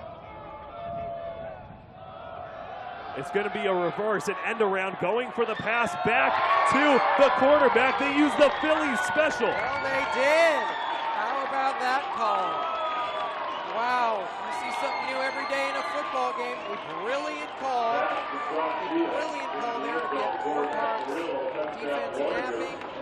Great scheme, and that is most certainly a big score right there. And that is a big score. The reason why I call it that Philly special, that's what the Philadelphia Eagles used in the Super Bowl against the New England Patriots. The same play where they reverse it, almost an end around, to their wide receiver. Then they reverse it back to the other receiver and threw it to the quarterback for the touchdown. And now with the PAT, the El Camino College Warriors now have the lead 14-13 here with 9:18 left in the third quarter of action. And if you're El Camino, why not use a play from the Super Bowl champions? You might get a little lucky. I'm sure they did right there. Doug Peterson, if you were watching this game, you're very proud of that play call. And El Camino grabs the lead. We'll see if Moorpark can respond in this next one. Exactly, as you said, respond. This is the time that Moorpark College, they need to come back. They need to make sure that they put a statement out there. They were able to score 13 straight points against the Warriors before giving up that touchdown and then this previous touchdown. So they need to make sure that they get back to their roots, exactly what they did in the first half, and are able to come out strong and be able to get some points up on the board.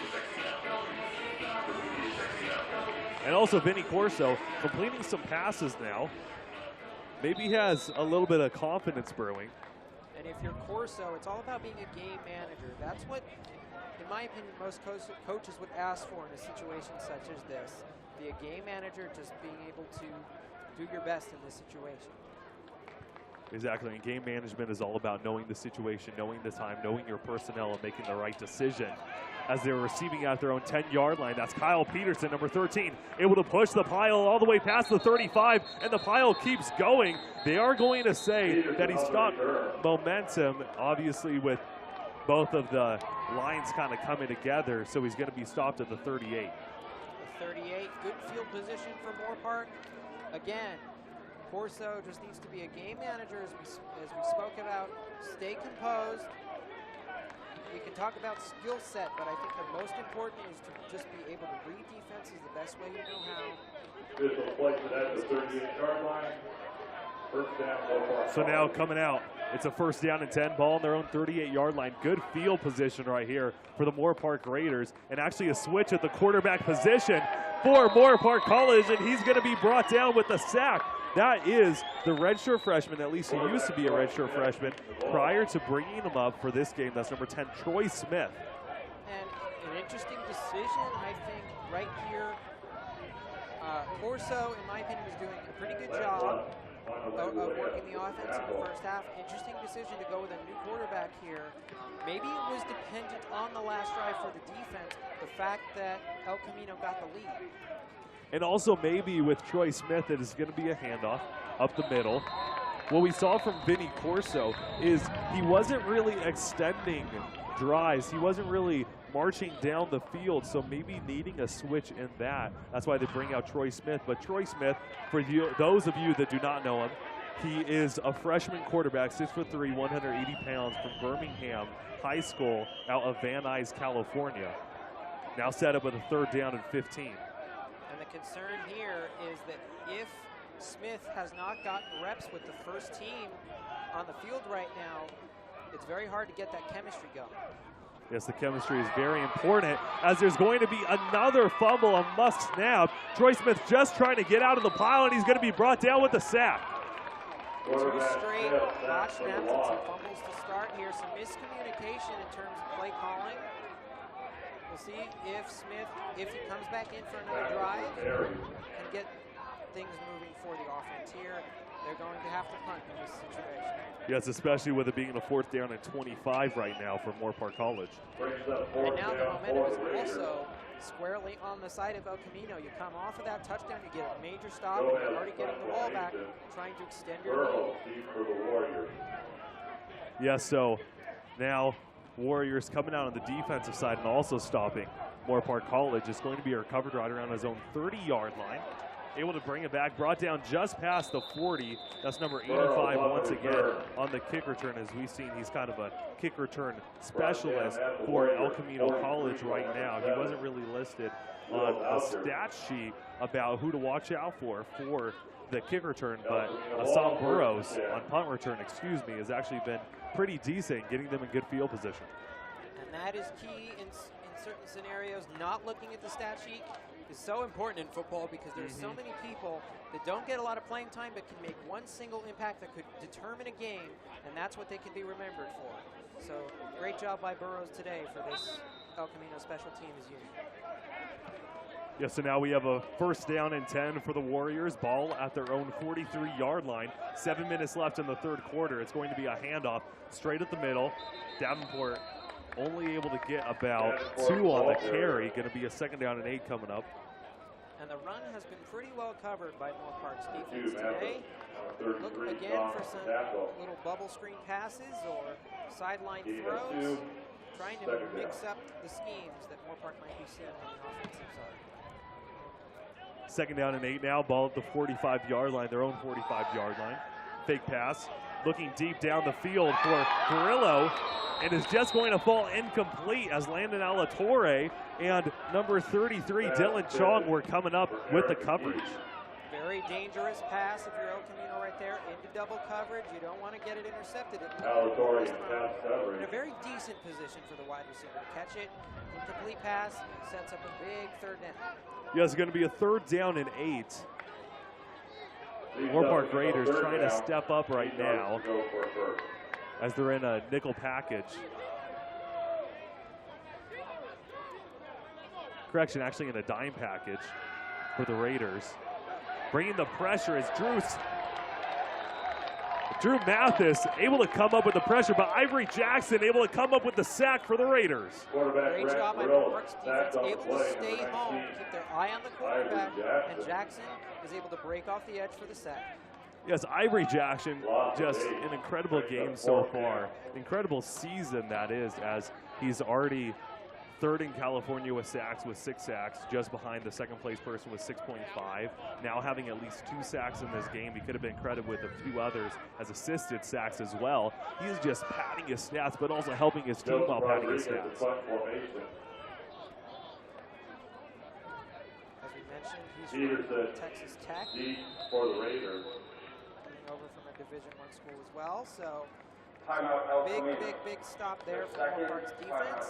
Able to get the ball back and hopefully get some momentum going. Interested to see who they put in at quarterback. Do they stick with the former redshirt freshman now that he has taken his first snap, or do they go back to Corso or another option?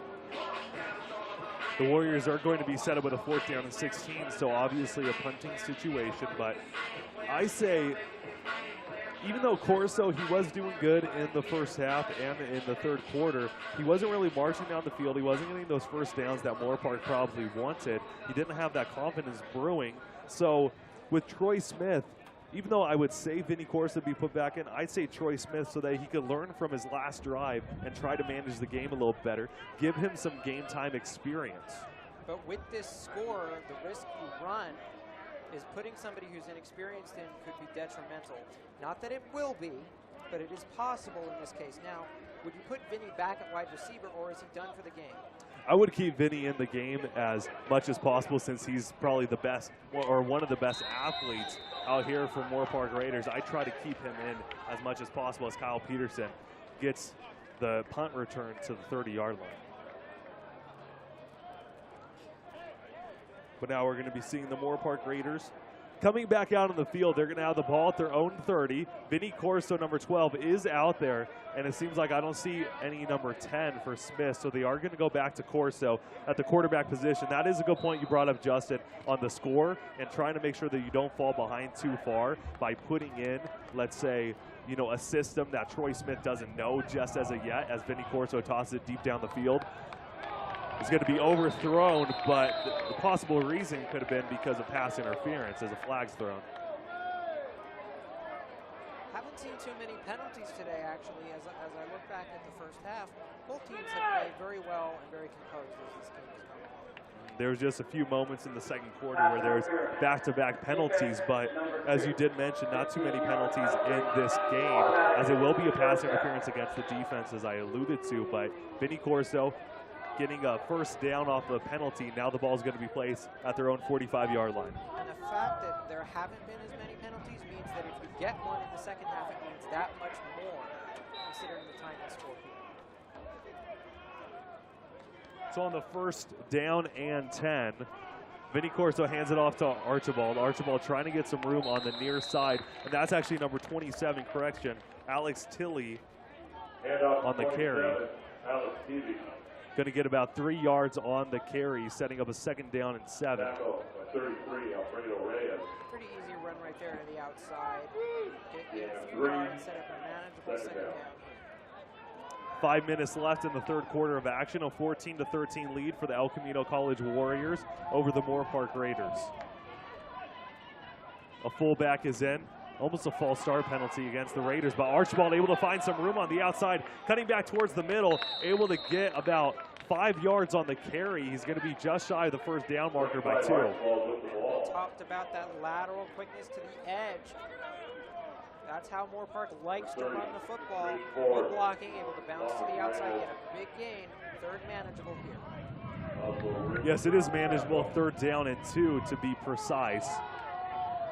Will Boucher, the lone wide receiver on the near sideline on the left side of the formation on man-to-man coverage. As Corso is going to hand it off to Archibald. Archibald trying to find his space in the middle, and he's only going to be able to get back to the line of scrimmage, setting up a 4th and 2. Now this is interesting. You're about a little bit past midfield Archibald here. with the ball. No gain on the Looks play. like they're staying on the field to go for it. You're in a position on the field where it would be very tough to punt. 52 marks with the tackle. So now with the 4th down and 2, ball at the 47-yard line, trying to get El Camino offsides on the hard count, as Vinny Corso is now set with the empty backfield. He's actually just going to punt it. And he's trying to pin them within the own 10-yard line. Great punt by Vinny Corso, able to set up the Warriors at their own 7-yard line. Maybe they found another unsung punter on the roster. Warriors take over possession. First and 10 Put some good at their punch own down today. 7. I can understand that you would want to use a hard count in this situation in that position of the field. I think it was the right decision there to punting the ball. Hit it deep and let your defense, which is the strong point of your team, come out and try and stop it. And that's also a lot of trust that you have in your defense. I mean, why not trust your defense for what we've seen today? Your defense has been able to come up with sack after sack, tackle after loss. Just make sure that you put it in their hands and they'll do their work, especially when they're pinning the other defense inside their own 10.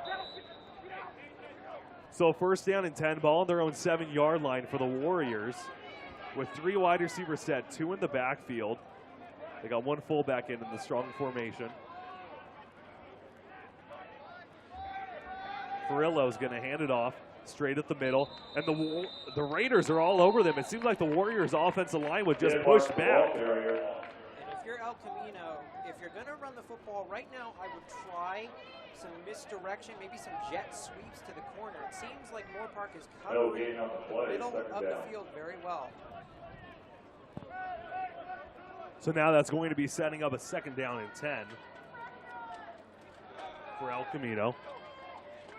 Dropping back to pass is Perillo. Perillo looking for his receiver, has the reception, and more after breaking the tackle, cutting back towards the middle. Finally able to come up with the tackle, but not before he gets to about the 45-yard line. That's number 10 on the reception. That's Kyron Cannon. And Cannon right there, you saw he was able to slip just behind the defender on the edge, able to turn upfield and break a tackle into open space. And the secondary came up with a big tackle there to stop him. But when you're in the open space there, it leaves plenty of room to run. 2.5 minutes left in the third quarter. It's going to be a fake handoff. Quarterback still has the ball. It seems like Moorpark doesn't know that, as able to run forward for about a gain of 5 down at midfield. They're actually going to say he passed it to the 49-yard line. And we haven't seen the quarterback run with his legs a lot today. If at all, I'm not sure I have seen him play where he's run with his legs yet. But it could be another weapon for El Camino to use to disguise and confuse this defense going forward. Second down and 4 now for El Camino. Ball at the 49-yard line inside enemy territory. Tossing it deep down the field. He has a man wide open for the touchdown Warriors. That's number 13, Trevin Clark, the Oregon State commit. Clark's right there, able to slip just behind the defender. Had us plenty of steps on him, really, and was able to go deep for the score. Big touchdown there for El Camino. They are now up by a touchdown. Yes, currently prior to the PAT, they are up by 7 points, 20-13, since Moorpark has a touchdown, then 2 field goal kicks. A 42-yarder and a 49-yarder from Riley Garrett. As here comes the PAT for the Warriors. It's up, and it is straight through the uprights. It's good. There's a 21-13 lead for the El Camino College Warriors over the Moorpark Raiders.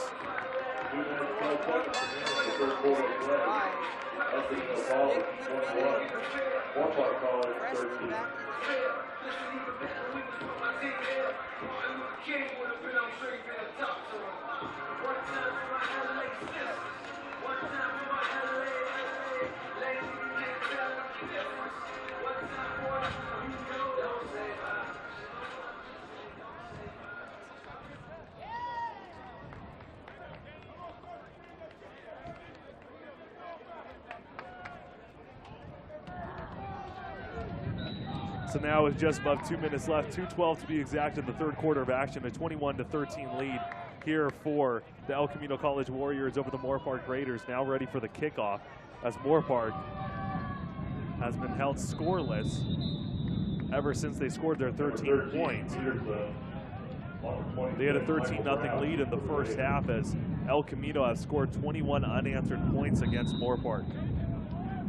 Omar Beltran to kick off. Ball keeps coming off the tee. It seems a little bit of a windy day. I mean, we have had a little bit of trouble with the wind ourselves up here, but the wind definitely causing some troubles down on the field right now, as we're seeing. if you're Moorpark as well, you want a good return here, set up some good field position. In that big return, we saw Kyle Peterson. He was able to take it from inside his own 10, able to pass the 50-yard line. They have capable kick returners to be able to do it. They actually have to have a holder in right now as the tee is not going to hold the football properly. Kyle Peterson returned it, but they're going to be calling it off right now. I believe they're saying that he called for a fair catch. Did you see a signal by chance?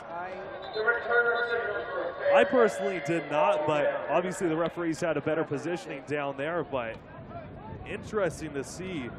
I don't think that Kyle Peterson was trying to call for a fair catch. I wouldn't expect him to, but that is what they did, so having a little miscommunication down there right now. They will be placed at the 25-yard line, however, so basically like a touchback. And is there a new quarterback in? I'm not sure. I can see. No, I think it is. That is Vinny Corso, number 12, yes. Who is still in the game here. So going to Vinny one more time, 2:10 left in the third quarter, dropping back to pass on a first down and 10, hits Archibald on the near sideline, able to get to the outside, a stiff arm, but only about a 3-yard gain on the play. And that's what Moorpark has been trying to do all game. Short passes to the edge, to the sideline. Get Vinny in rhythm here. Short gain, second down, and manageable as well here. So they're going to say that he only gained 1 yard on the play. I guess he stepped out of bounds a little earlier, so it's going to be a second down and 9, only 1 yard. Corso's going to hand it off once again to Archibald. Archibald only able to get back to the original line of scrimmage as the Warriors were there with the tackle. And they are certainly selling out on the run in that case. Trying to get, again, Vinny to throw the ball there, third and long. Vinny will need to come up with a big completion here to get the third down. There's a third down and 9 now for the Raiders. There's going to be trips on the right side of the formation. Single man coverage, one safety deep. As a quick pass play is going to be broken up. The intended receiver, number 81 from the Raiders, has slipped through his hands. That's Jalil Lipkin as he was faking the wide receiver screen. a dangerous pass there. When it gets tipped like that, it gives the defense a much easier way of intercepting the ball. So it's much easier to intercept it off a tip than straight pass interception there. Lucky that it was just an incompletion for Moorpark. And I like that pass play from Corso because you're thinking wide receiver screen on that play. Correct, yes. But then you have two guys going on almost a slant route, just inside routes, and you're faking that screen. That could have been wide open and a good gain, at least if you had that completion. And those were the two schemes we discussed earlier in this game that we thought that Corso might use the most, those slants and those out routes. So it seems like they're sticking to that game plan as we move forward. The punt off of the 4th down and 9 is going to be down by the Raiders at the 37-yard line, their own 37-yard line for El Camino College Warriors, setting up for a 1st down and 10. We're nearing the end of the 3rd quarter of action. There's 46 seconds left on the game clock in the 3rd quarter with a 21-13 lead for the Warriors. As they have an 8-point advantage. Trips on the right side of the formation. They have one wide receiver on the far side, on the left side. There's going to be a handoff. Moorpark Raiders right there, able to bring him down, but he's still able to get back to the original line of scrimmage. That's number 4 on the carry, Taz. We haven't seen very many missed tackles today either. Great ability to wrap up and bring the running back down in that case as well, as we've seen all day. Toise Taz, that is number 4, coming up with the carry. 15 seconds left and counting in the 3rd quarter. Fake handoff. Quarterback keeps it, just has to throw it out of bounds as the pressure was coming towards him. It didn't seem like there was any receiver on that play, or it was a broken play. Good decision to throw it away, not take a sack right there. I believe they're not going to call intentional grounding because Kyron Cannon, he wasn't really in the area, but he was about 5 yards away from them where the pass was. So since the pressure was coming, he was going off his back foot, threw it towards that area where Cannon was somewhat in the vicinity. That's why they didn't call it. There is no foul for intentional grounding. There was a receiver in the area. And exactly, that's what the referee did say. There was a receiver in the area. As I mentioned with Cannon, he was about 5 yards off of the ball. 10 seconds left and counting now. Off of the incomplete pass, the clock does stop, so a 3rd down and 10 now for the Warriors. Stepping up in the pocket, the pressure is coming, able to get out his hands, and almost interception by the Raiders. You need to hold on to that if it's in your hands. Not sure who it was right there that almost came up with the pick, but the DB definitely telegraphed that play, able to step right in front. You have to come up with that. If he was able to, that would have been a house call for 6. That's Gianni D'Arienzo, number 18 for the Raiders. That's the pass that you need to get. That could have been the break for the Raiders. Take it back to the house. Now, if you get an extra point, then you're down by 1. And that can set you up for a prime position, even try to go for a 2-point conversion. I was going to say, they may have possibly thought to go for 2 in that sense. The defense has been, you could say, the star of the game this far. If they came up with that takeaway, it would have been another reason why they maintain a tie game or a close game here today. And also still a great job by Gianni D'Arienzo. Obviously, we say, you should have caught that football. Obviously, that is the key remark, but still able to get a pass deflection, still able to pat the pass down. So it's still going to be a turnover as, there's going to be a punt on the field, most likely on a 4th down and 10. So still a good job by D'Arienzo breaking up the pass. Yeah, the key there is to make sure you stop them no matter what. It doesn't necessarily mean you have to get the ball back. A bounce off of the snap is going to be a low punt, almost a squib-like kick, as it does take a Warrior bounce past the 25-yard line. I'm not necessarily sure if that was planned for the Warriors, but it worked out nicely on this good kick with a bounce snap right there, able to get it off. And fortunately, a good bounce for them as Moorpark will start inside the 3rd. It is now the start of the 4th quarter of action here. We have your coverage on the Moorpark College Raider live stream for your coverage of Moorpark College football. Once again, this is Ryan Ketchum, play-by-play commentator. Justin Borsis, color commentator analyst. We also have our cameraman Cole Eagley making the trip with us here to El Camino College. 21-13 lead for the Warriors over the Raiders, as Moorpark now having a first down and 10, ball at their own 25-yard line. Going to be a handoff straight at the middle, but stopped for a gain of none. That's an example, an RPO. In that case, the quarterback needs to hold back and be able to read the defense to keep it on the outside. We've seen plenty of these runs up the middle today that have been stopped. Second down.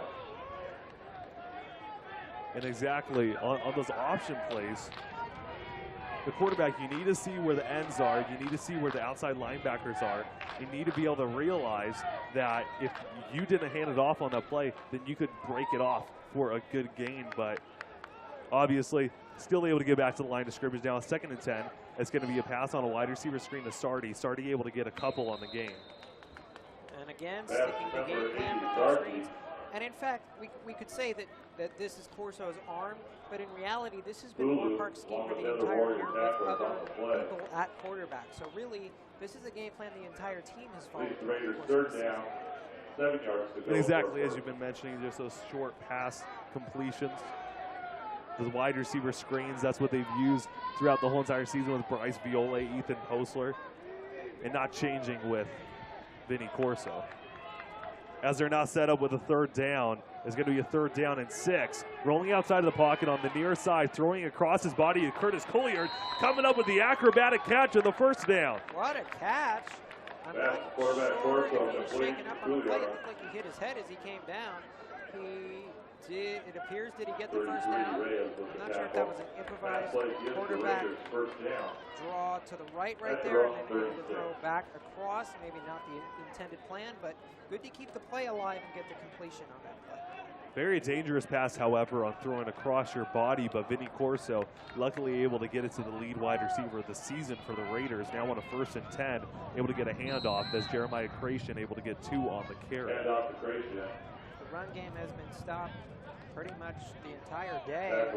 The runs that they've been able to break off have unfortunately been called back by penalties. So the run game, in all reality, has been non-existent. They have to rely on Corso's arm possibly for the rest of this day.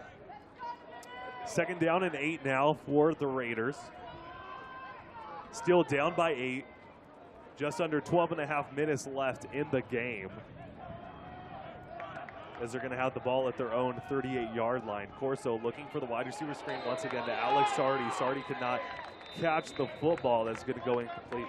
And it was not a lateral. Didn't throw it, not necessarily backwards. So that was an incomplete pass right there. 8 yards to go for a first. And it brings up a 3rd down. And that was a good point that you mentioned, Justin. As you saw on your screen, the Warriors were trying to go for that football. If they were able to get the football, it still would not have been a fumble because it was a forward pass, or at least it was on the same line as the quarterback, so not a lateral. But now with a 3rd down and 8, Corso dropping back, rolling out to the far side, throwing it down the field. Alex Sardi is the receiver, was able to catch it, cutting back towards the middle, past the 35, deep inside El Camino territory, and the pile still pushing forward for the 1st down. There's a player down in the backfield for El Camino here. Vinny took a major shot as he threw that ball. Something we haven't seen today, him taking a shot and throwing the football downfield. Obviously a big completion there. Yes, Moorpark getting that big completion off of the 3rd down and 8. Good job by Corso to be able to see Sardi, but there are 2 injured Warriors down the field. Hopefully they are okay. One of them is at the 25-yard line, as you see, down on the ground, and the other is on the opposite 30-yard line where the pass was thrown from.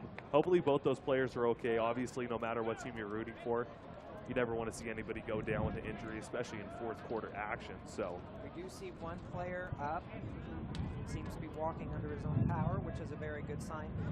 What people should understand too is that even if a quarterback gets hit, it could be as much force from the defensive player going to the ground, which can cause an injury possibly as well. So have to take that into account. It's an applause here by the fans.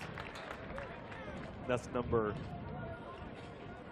9, I believe, from the Warriors, walking off the field right now. Hopefully he's okay. It appears the other player as well. John Hubbard Johnson is the number 9 athlete. On the left side of your screen, that's walking off. And number 7 is Vincent Hurd, walking off as well. Hopefully both those players are okay, but it's great to be able to see both fan bases and both players rooting on and making sure that those guys are okay and showing their support. So now on this first down and 10, going to be a handoff, delayed handoff, straight at the middle. Corso trying to get in there and push the pile forward as well, as it's going to be about a loss of 1. Anything to help your team, even if the quarterback has to play blocker. The more yardage you can gain in any situation, the merrier. Do you think he's trying to get one of those syrup shots that we were talking about earlier for pancake block? Maybe.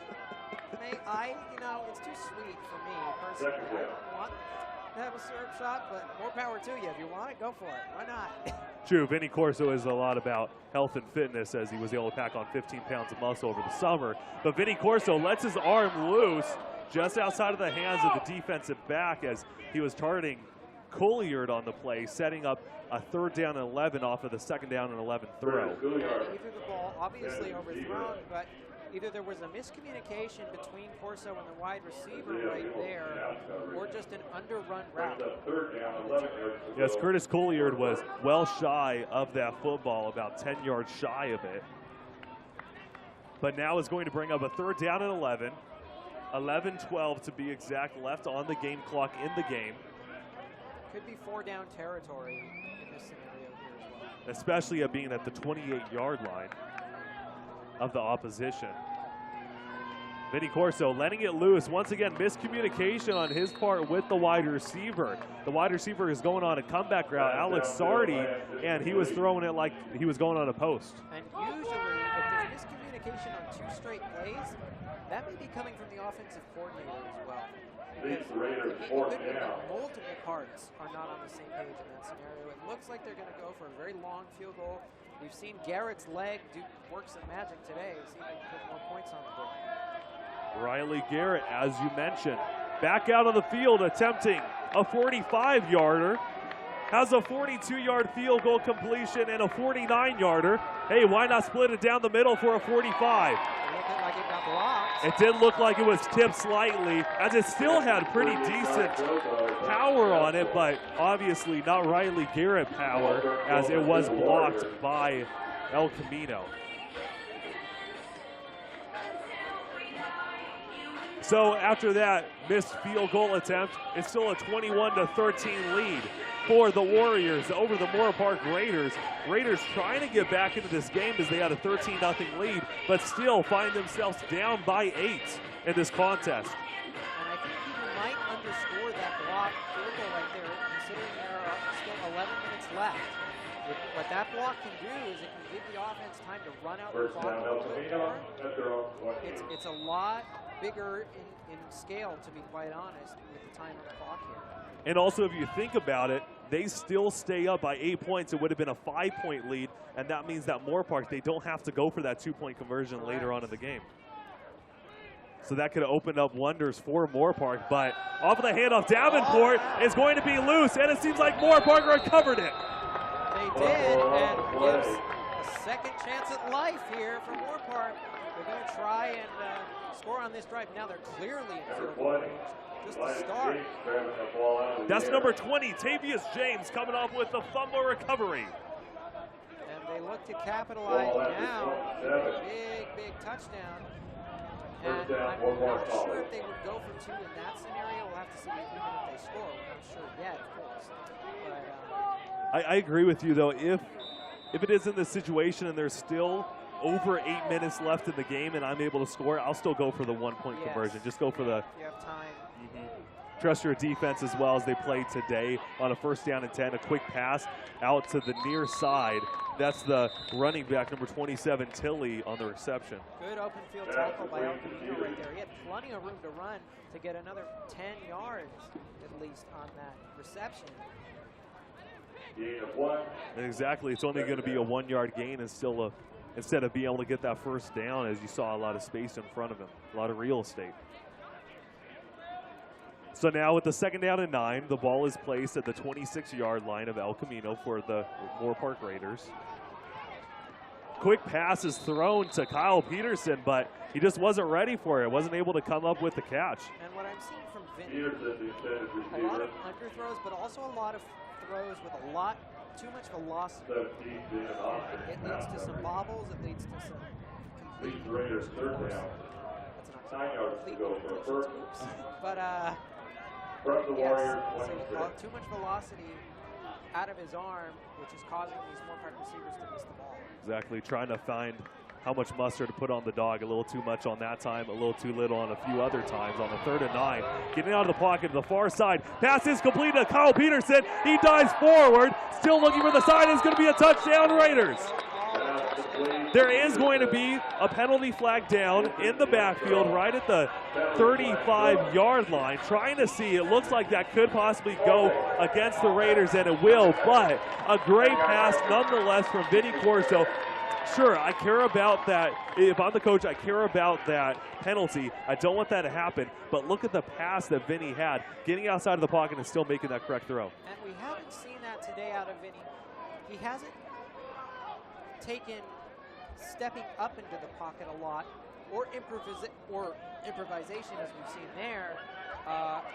He's taken a few shots. He's becoming more daring.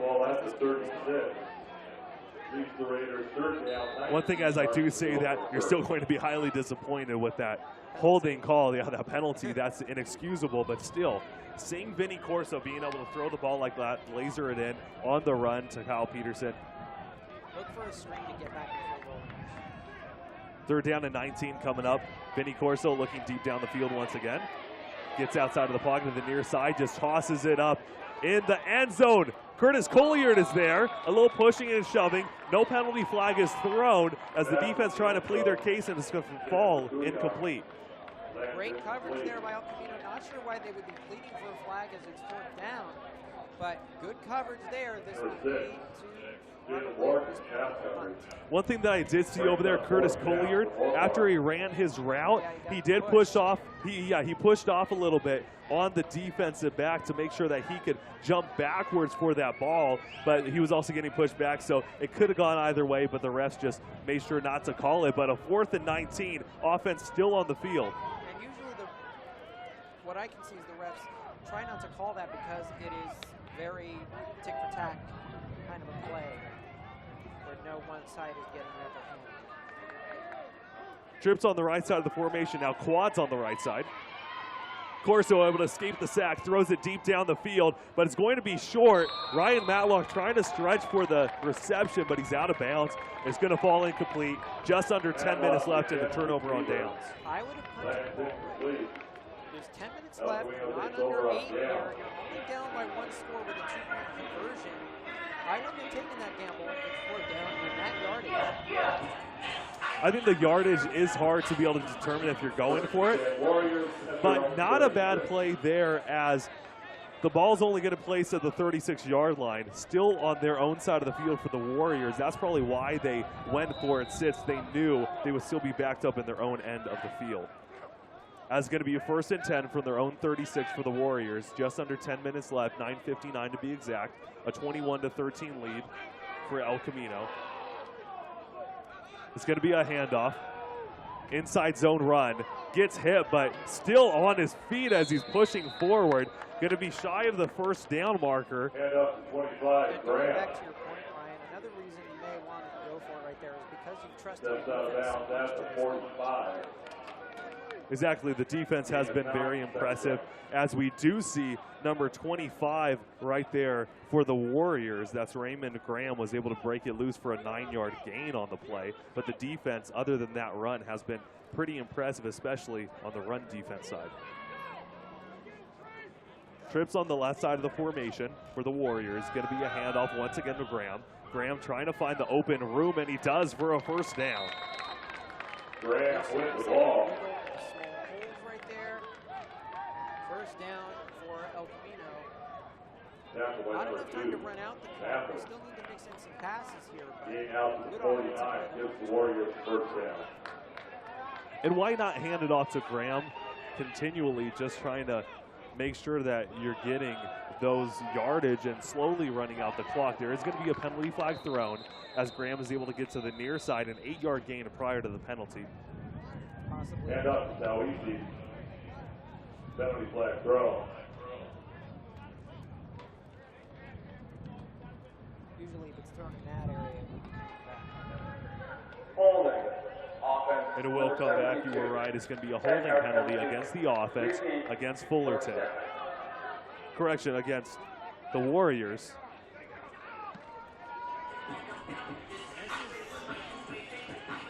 Not what the Warriors would want, considering again the time to score. Backing up like that. Takes the momentum out of the game. Yes, exactly. It does take the momentum out of the drive.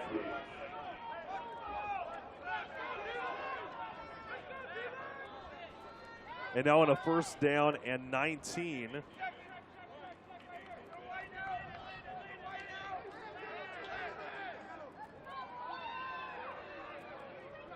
El Camino trying to make some pre-snap reads with trips on the right side.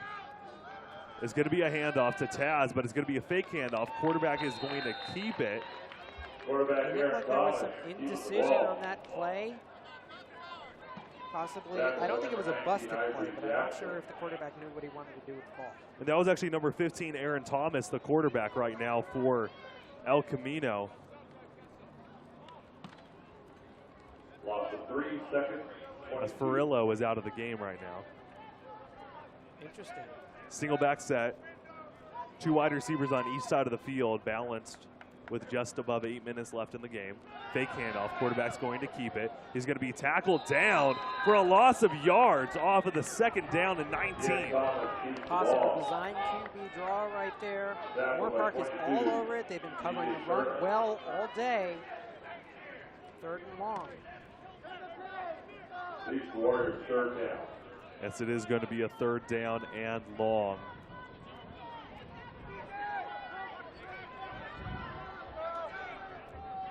It's actually going to be a 3rd down and 23. That was a correction. It was a 2nd down and 22 last time.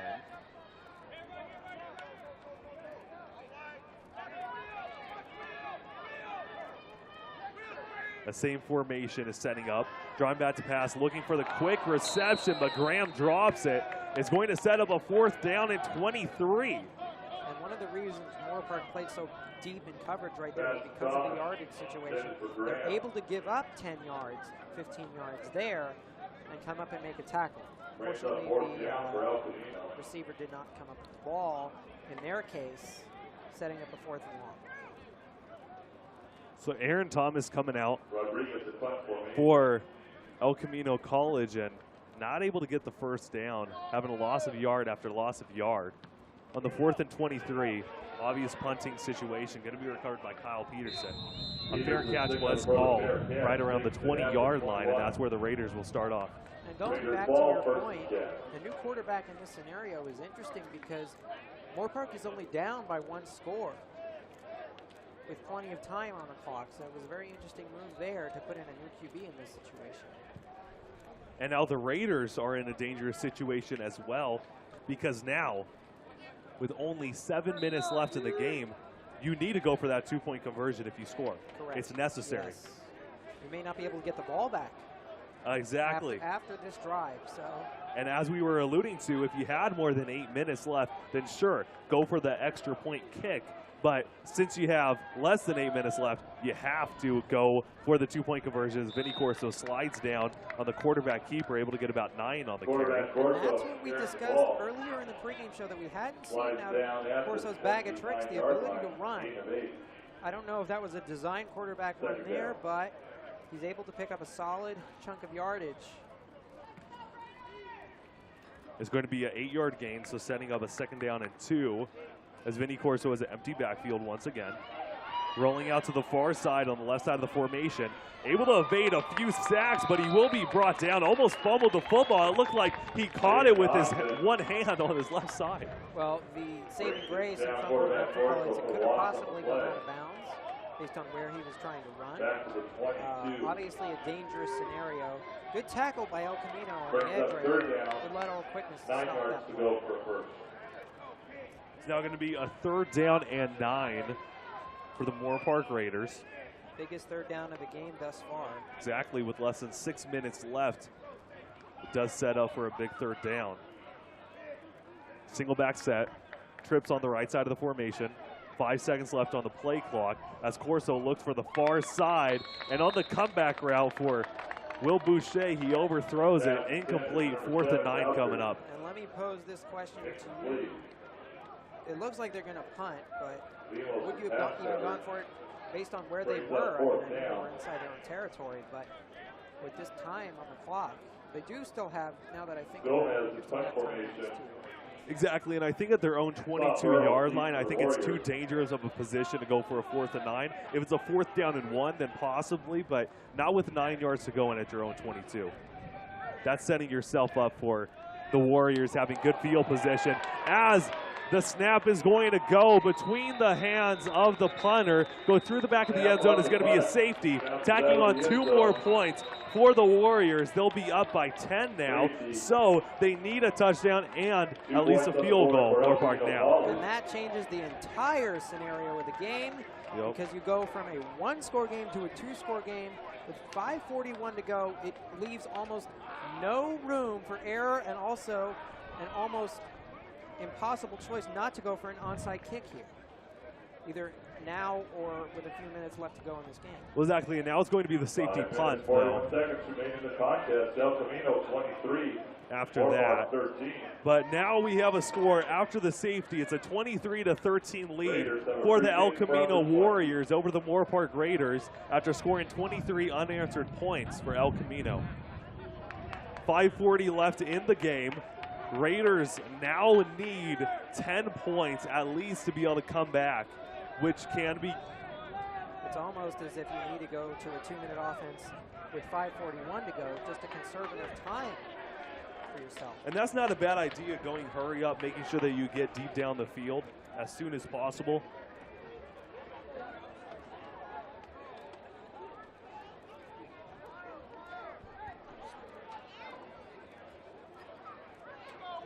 But now, right now, with the safety punt. Deep for the Warriors.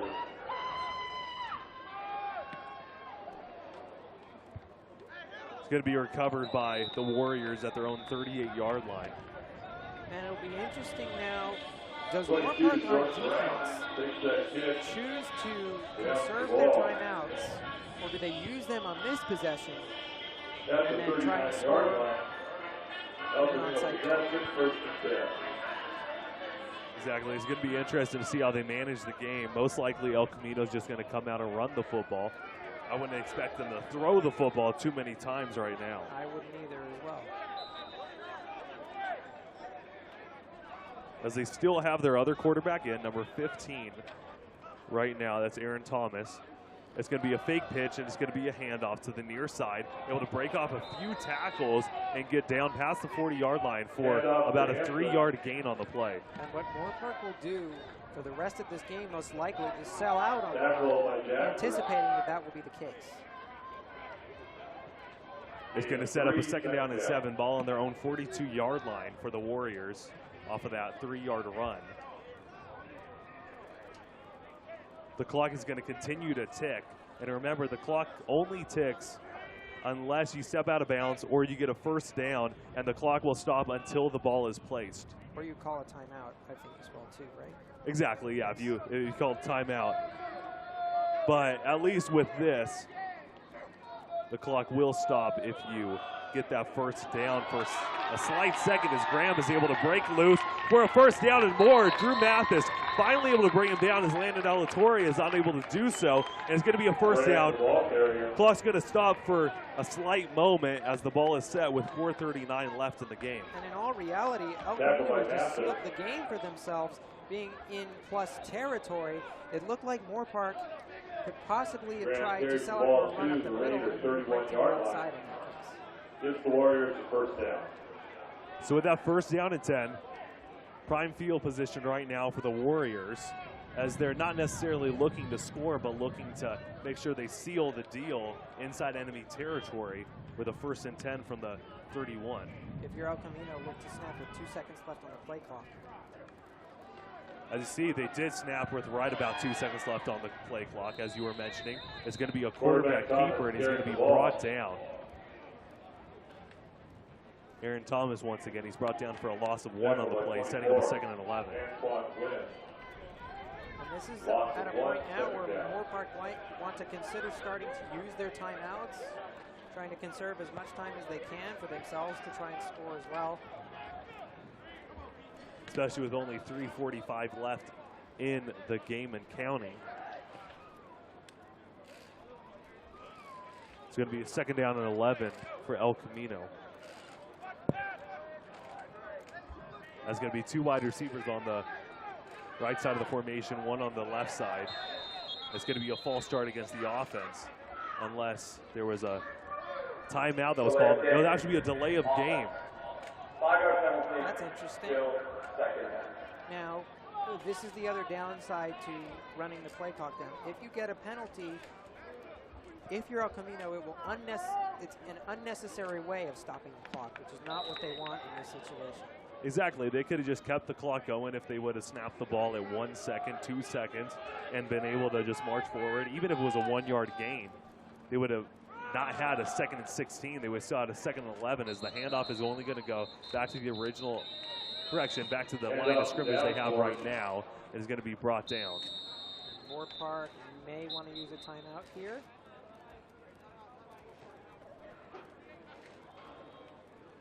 Nonetheless, we'll bring up a 3rd down. And it will be a timeout by Moorpark College, trying to preserve as much clock as possible since they need 2 scores to be able to come back. They may use another timeout after this play to try and set up a 4th down with no time moving off the clock. Forward progress on that play, marked at the 37-yard line. So the score is 23-13. Once again, your coverage of Moorpark College football here on the Moorpark Radio Live.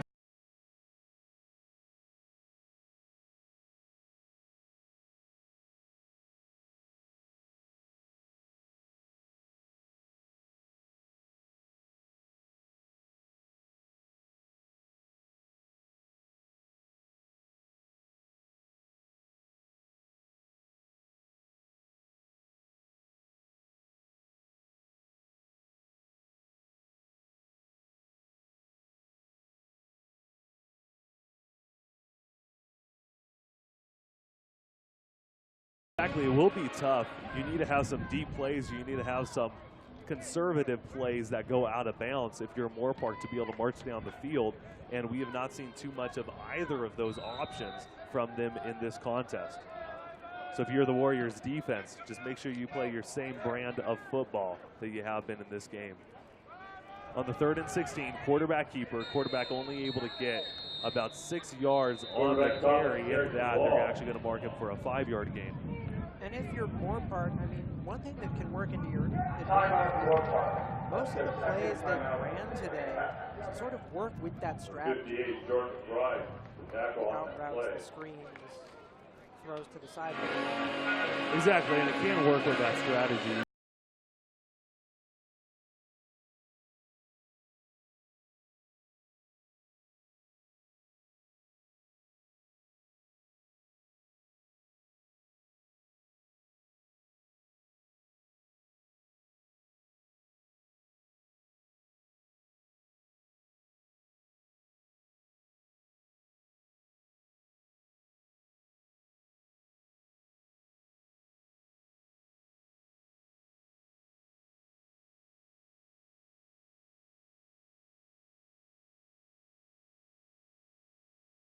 Exactly, and Vinny Corzo, he did play a little bit of quarterback last season, but it was just a freak accident where the first 2 quarterbacks were also knocked out of the game, and he had to get subbed in, so he didn't have that practice as quarterback. He did play in another game last season, but giving him a little bit more practice right now to be able to come out, it is a little bit of a freak situation because this whole season, he's not prepping in the offseason to be quarterback, he's prepping for a wide receiver.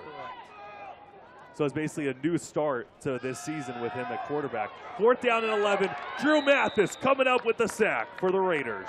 And again, the hallmark of the Raiders defense, especially today, has been their ability to rush the quarterback and get a sack.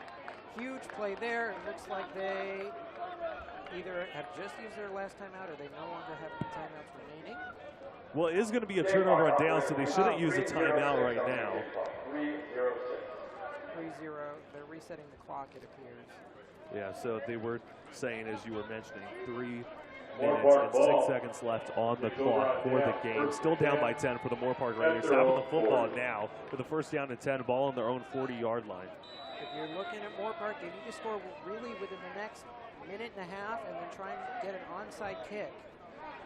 Exactly. You'd rather score quickly this time than having to be rushed in the last drive of the game. Correct. As Vinny Corso snapping the ball, throwing it deep down the field. A little bit more miscommunication between the wide receiver and the quarterback. Falls with an incomplete pass. The protections of the offensive line are not as forceful, which is why Corso is having to move out of the pocket to make these throws. Exactly. You do see Corso, the pressure is coming. He's getting out of the pocket. But then occasionally, like that last play, he didn't need to get out of the pocket so quickly. The defensive end was actually pushed into him because he got out of the pocket so quick. So sometimes, you know, the pressure is coming because the offensive line is collapsing, but sometimes he's just getting out too quick. Maybe because he's assuming pressure is coming. Exactly, and he is assuming rightly so as he throws down the field on the second down and 10. Curtis Collier does get the reception, and he stays in bounds past the 40-yard line. The clock's going to tick. Well, there was no way for him to get out of bounds. Yes, there was no way. He was running. He was going across the middle. Forward with the tackle. Clock stops momentarily on the first Warrior territory at the 39. If there's a saving grace for Moorpark, it's you really want to hurry up to the line. Maybe even try and spike it, possibly, for a couple of plays. True, especially, I mean, definitely don't spike it on this one. Correct. Since you have that, just a few seconds are ticked off, but you should definitely see a few spikes. Like right now, Vinny Corsa didn't have to get out of the pocket that quickly. He was just rolling outside to be able to throw the football on the first down and 10. Well, and the problem with that is that it completely takes the play that you're trying to run away. Out of the pocket, in some cases like that, it means the defensive end is rushing you, forcing you to throw the ball to the sidelines. So, which in the end was a right decision. You definitely don't want to take a sack with it.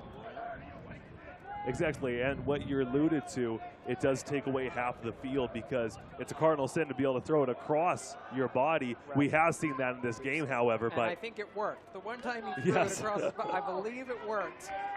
I make sure. We're not endorsing it, but yes, definitely. Don't do it if you don't have to. As Vinny Corso does feel some pressure, gets out of the pocket, backs up. He's going to have to let the football loose. There will be a penalty. It looks almost like a horse collar or a face mask. If it is, it's a very lucky break considering what has transpired.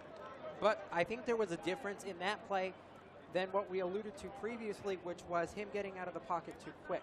I think that time he stayed for a few seconds, surveyed the field, and then when he saw the defensive end coming, he had to rush out. And you are correct on that analysis. It did look like he was being pressured there, and he had to get out of the pocket, and he did so, but when he did get brought down, he wasn't able to get the football loose, and he was being tackled. It looked like around his horse collar, or at least a face mask, as they're discussing right now. And if you're El Camino, face mask, defense. We were talking, it is going to be a face mask penalty against the defense. If you're El Camino, don't necessarily be afraid to give up a score here if you have to. You'd still be up 3, you'd be getting the ball back most likely, even if they go for an onside kick. And that is true. Onside kicks are very difficult to be able to convert, but if you're a Moorpark, you need to do so, as they are going to have the ball at the 39-yard line inside enemy territory, automatic first down.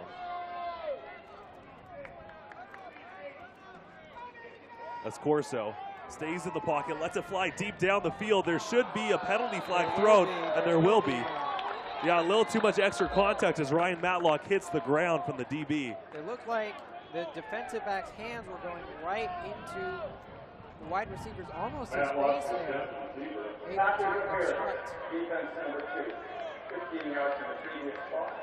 So it is going to be a pass interference penalty against number 2, Jaquan Richardson. And this is exactly, if you're El Camino, you don't necessarily want this. You're not afraid to give up a score, but you don't want to put penalties on that score, which can leave time on the clock here. Exactly, and there is a lot of time still left on the clock. 2:11 left as Moorpark is now set up with a first down and 10. Ball at the 24-yard line, marching down the field with a few penalties. As Vinny Corso is lined up with an empty backfield set. Trips on the left side of the formation. As Vinny Corso has nowhere to go, the pressure is coming, and the pressure got to him this time. Number 52 was able to come up with a tackle, Justin Martz. Well, that was a very interesting play, even more so because he chose to step up in the pocket and go into the pressure. One thing that you do see is out of some quarterbacks, they'll step into the pressure if they're throwing the football. They'll be able to sacrifice the body if they're getting hit, but this time, Vinny was stepping up in the pocket to get away from some pressure behind him, going into pressure in front of him. He was basically matched on both sides. Right. And I also think that even if he chose to take a shot, none of the routes were fully developed at that point, which means he couldn't really throw the ball. Exactly. There was nobody that already made their breaks. There was nobody that was open. So if he had to throw it, he just had to launch it out of bounds, which he did not have the time to be able to do so. It seems like a timeout was called. Yes.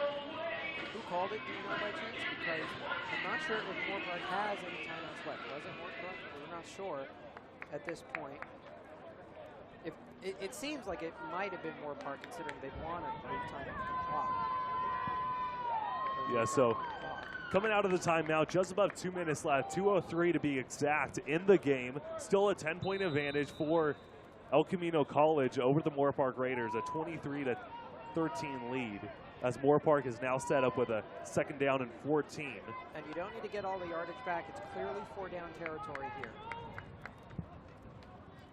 So now John about to pass. Pressure is coming from Martz. He lets it fly, almost intercepted by the DB, and is going to go incomplete. It looked like he was throwing it into double coverage, but it was short. One of the reasons for that, we've talked about it all day, the pressure is what could cause that, could rush the throw. A sack doesn't necessarily mean a good defensive play. When you create pressure, it can confuse the quarterback. He may not have seen the DB out of the corner of his eye there. And that was Justin Martz. Justin Martz has 3 sacks on the season and is just a terror for this team. He actually leads the team in tackles as well. So now on the third down and 14, he launched it deep down the field on the far sideline. It's going to be caught as there's going to be a pass interference penalty against the defense. They will be down inside the 5, maybe even at the goal line here.